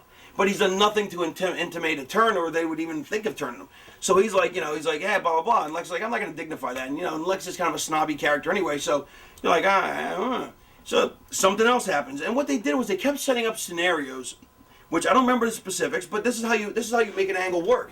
Is you have, you want to drag, you know, it's not drag is not the right word. You want to play it out over time, so people can get into it, and you know, it's just like a match. If you do 80 million things real quick, you can't follow any of it. So you want to boom, boom, and you want to build. And each week you want to throw another little piece, you know, another wood in the fire, I guess, you know, or another card in the deck. Boom, and you just keep, you know. Now you take it too long, you've lost your audience, because you know if you drag it out too long. So there's an art, and that's part of being a great booker. There's an art to knowing just how long to play a scenario out, and this was played out perfectly. And I forget how long it was, but I just remember watching it, going, "Wow, if this was done with different people, this would be the most unbelievable angle ever." You know, and no offense to them, but I mean, you know, Tatanka's angles weren't his strong suit. You know, and Lex is Lex. So 1 week, so maybe week 1, Tatanka says something. You know what I mean? And the commentator's like, "Ooh." So the second week they come to Luger, and he's like, "I'm not even going to dignify that." So the third week, maybe they fucking do a thing where they have a match where somebody goes, where Luger's having a match, Luger and Tatanka are in a tag maybe, and fucking DiBiase, was that what happened? Thanks. Something like that. And I don't even remember it at all, but I know how to book, so I'm just piecing it together how I would do it. So maybe they're in a tag, fucking, maybe something happens, DiBiase fucking gongs the fucking other heel. Tatanka sees it, but Lex doesn't. Lex covers the guy 1, 2, 3. Tatanka's like, "What the fuck? You said DiBiase help." He's like, I didn't see it. He didn't see it, but he's like, well, you know, now we're like, wait a minute, come on, Lex, fucking, you knew about that. And so maybe the next week, now maybe they do something where maybe there's fucking face-to-face with Luger and Tatanka while they discuss this. Now it's like 4 weeks now, we've built this now. So they haven't drug it. So maybe now there's a face-to-face with them, and they're like, blah, blah, blah. Maybe now, here comes DiBiase, fucking, DiBiase starts coming, hey, come on, Lex. So DiBiase starts playing up to Lex. So we're like, oh, he's like, because even if DiBiase isn't aligned with Lex, he's still going to try and win him over. So we still don't know. So DiBiase comes out and he's like, come on, Lex, Like, don't, you don't have to put up with the Tonka, and like, you know, and Tonka's like, see, that's what I'm talking about. Maybe him and Lex square off, fucking whatever. Maybe DiBiase, or maybe DiBiase gets between them somehow. How would I do it? If DiBiase's like, come on, Lex, let's leave. Maybe Tatanka goes to hit DiBiase, and maybe Lex blocks it and fucking hits him back out of instinct or whatever. Boom, now Lex just hit Tatanka, or, you know, whatever, and now you're like, motherfucker. You know, but Lex is like, oh my God, I can't believe I did that, because he's still babyface. You know, and Tatanka's like, you motherfucker, I knew it. You know, and DiBiase's just laughing. So you're still not sure where it is, but it's really, it doesn't point anywhere but to Luger being a heel or a misunderstanding. You're not even remotely seeing the double turn. I mean, you're not even remotely, not a double turn, you're not even remotely seeing Tatanka getting ready to turn, because he's done nothing to indicate it. Now, maybe if, you know, even I was a long-time wrestling fan, well, I probably saw it coming, but, you know, maybe if you're a long-time fan, you might see it, but, you know, and obviously in this day and age, you have to adapt to the times, because, you know, if things are so obvious black and white, sometimes that's a dead giveaway. You know what I mean? Like, I'll watch a movie. I was watching this movie the other day, and the girl I'm seeing, I was like, I bet this happens. And this guy was in a scene. I go, I bet he's the guy, or whatever. And she's like, nah. And then, like, boom, boom, boom. At the end of the thing, turns out he's the guy or the killer or whatever. And she's like, how'd you know? I'm like, well, there is no other reason for him to have been introduced in this act. You know what I mean? Like, it just doesn't fit for any other reason unless he's the guy at the end, so we just don't introduce him out of nowhere. Although I did one time see a thing that was I forget what it was so brilliant, where they didn't even, like, you know, if you don't introduce the killer, 5 minutes, I can get this in. If you don't introduce the killer before the end of the series, and the same psychology, whether it's in movies or whatever, if you don't introduce the killer to the end, all of a sudden the killer pops up in the last frame, you're like, that's bullshit. You know, you can't just, you know, hey, it's him, and the guy was never even in the show, and at the last second, the butler shows up, and there was no butler, and he stabs the guy. But I seen one episode one show where it's done so well, where that actually happened, the guy wasn't even in the show, and it turned out the killer was some guy that wasn't in the show, and it worked. So there's ways to make anything work. You just have to think it through. So basically, the thing with Luger and Tatanka, so finally they set up, and this is where my memory really fails me, but so basically now we got 4, 5, 6 weeks in. It might have even taken a little longer, maybe a little too long, whatever. I don't really remember, but I don't think it was too long, but it was probably like 6, 7 weeks, 5, 6, 7 weeks in, and now it's like, you know, now we need resolution, because as a fan, you got to give it, like, unless you can find other ways to do it, like Dreamer Raven, we kept throwing other things in the path, so we never had to give a resolution to Dreamer actually beating Raven for 2.5 years. And we could have done it for another couple of years, because we kept, I'd bring in the Pitbulls, he would turn them with him, they'd come after me, I'd bring in somebody else, he'd turn them. So we kept throwing in distractions and things, but this was a pretty straightforward one-on-one at a place where it was going. So basically, where's my order? So basically, what do we got on time? 2 minutes? 3 minutes? 3 Perfect. minutes. Just like Barely Legal. I'm going to walk it right up to the last second. Exactly, just like Barely Legal. Paulie, I save lives. The foot doctor, I save lives. Anyway, so it gets to that point to finally build up, and now we build up to, I don't know if it's a match with Luger and Tatanka. Do you remember? It was For some reason, I think it was a tag. Yeah, maybe it was probably a tag, probably another tag with the two of them. Something. Corporation and then those two. Yeah, something, whatever. You fucking Mark. Anyway, so we probably build up to a tag or something, but something where there's some stakes at hand. You know what I mean? And this is the final thing. And to me, if I was doing it, I would build, because I can't remember, but I would build it to where there's stakes involved. Like, you know, not to say this, you could do it the stakes of a hair versus hair, but I'm saying, but something, and not between those two. But let's say, this would be an interesting way to go. So let's say that it builds down to a match between Tatanka and fucking, and Joe Blow, and DiBiase's gonna have one last match, and the loser gets his head shaved, and somehow fucking, or actually, I would do this right before the main blow-off, and somehow fucking DiBiase gets involved, and fucking, to go like he's gonna help Lex, and fucking, he helps Lex, but Lex doesn't want the help or something, and Tatanka ends up getting his head shaved or something. So now you're like, you know, and now Lex is like, I swear to God, I didn't know. Because if you put some stipulations, some meat on it, now it's like, oh, fuck. Now something drastic consequences have happened. The more jeopardy, the more consequences, the better. So boom, so you have something like that before the big payoff. So you would think that's the payoff, but it's not the payoff. Because maybe, you know, and so, what do we got on time? 2 minutes? I still got time. So you got to, but see how I'm getting more animated, so I'm building it up. I'm trying to increase the drama of the thing. Not that it needs it, but just for, that's an example, that's psychology. Anyway, so long story short, too late.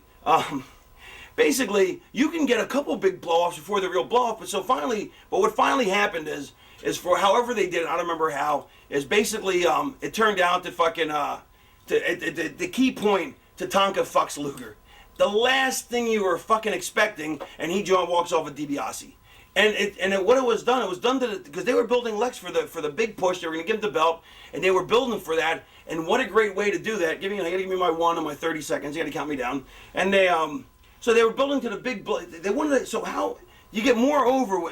The people see you as kind of a babyface, but they're not sure. And now they think you're turning heel. And then finally you get fucked. Now you're sympathetic, and then you overcome it. You've triumphed even more. So now it's more dramatic, and it's really a brilliant way they went about 1 minute. Really brilliant way they went about getting Lex over. It didn't work out the way they wanted it to, but not for a lack of execution. And so the last thing you expected was Tatanka to turn because there was never an indication of it. He had never been a white meat babyface from day one. He was the one that pointed out Lex fucking, he's hanging out with DiBiase. He's doing this. Every single situation, which could also be explained by a misunderstanding, painted Lex in the bad light.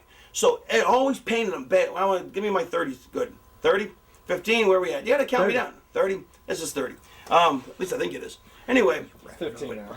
It's 15? Maybe it was 15 then. Anyway, every scenario, they painted it so like if it was either a misunderstanding or Lex turned. So you never expected it. With the Tonka turn, it was just brilliantly done, but that's how you do storylines.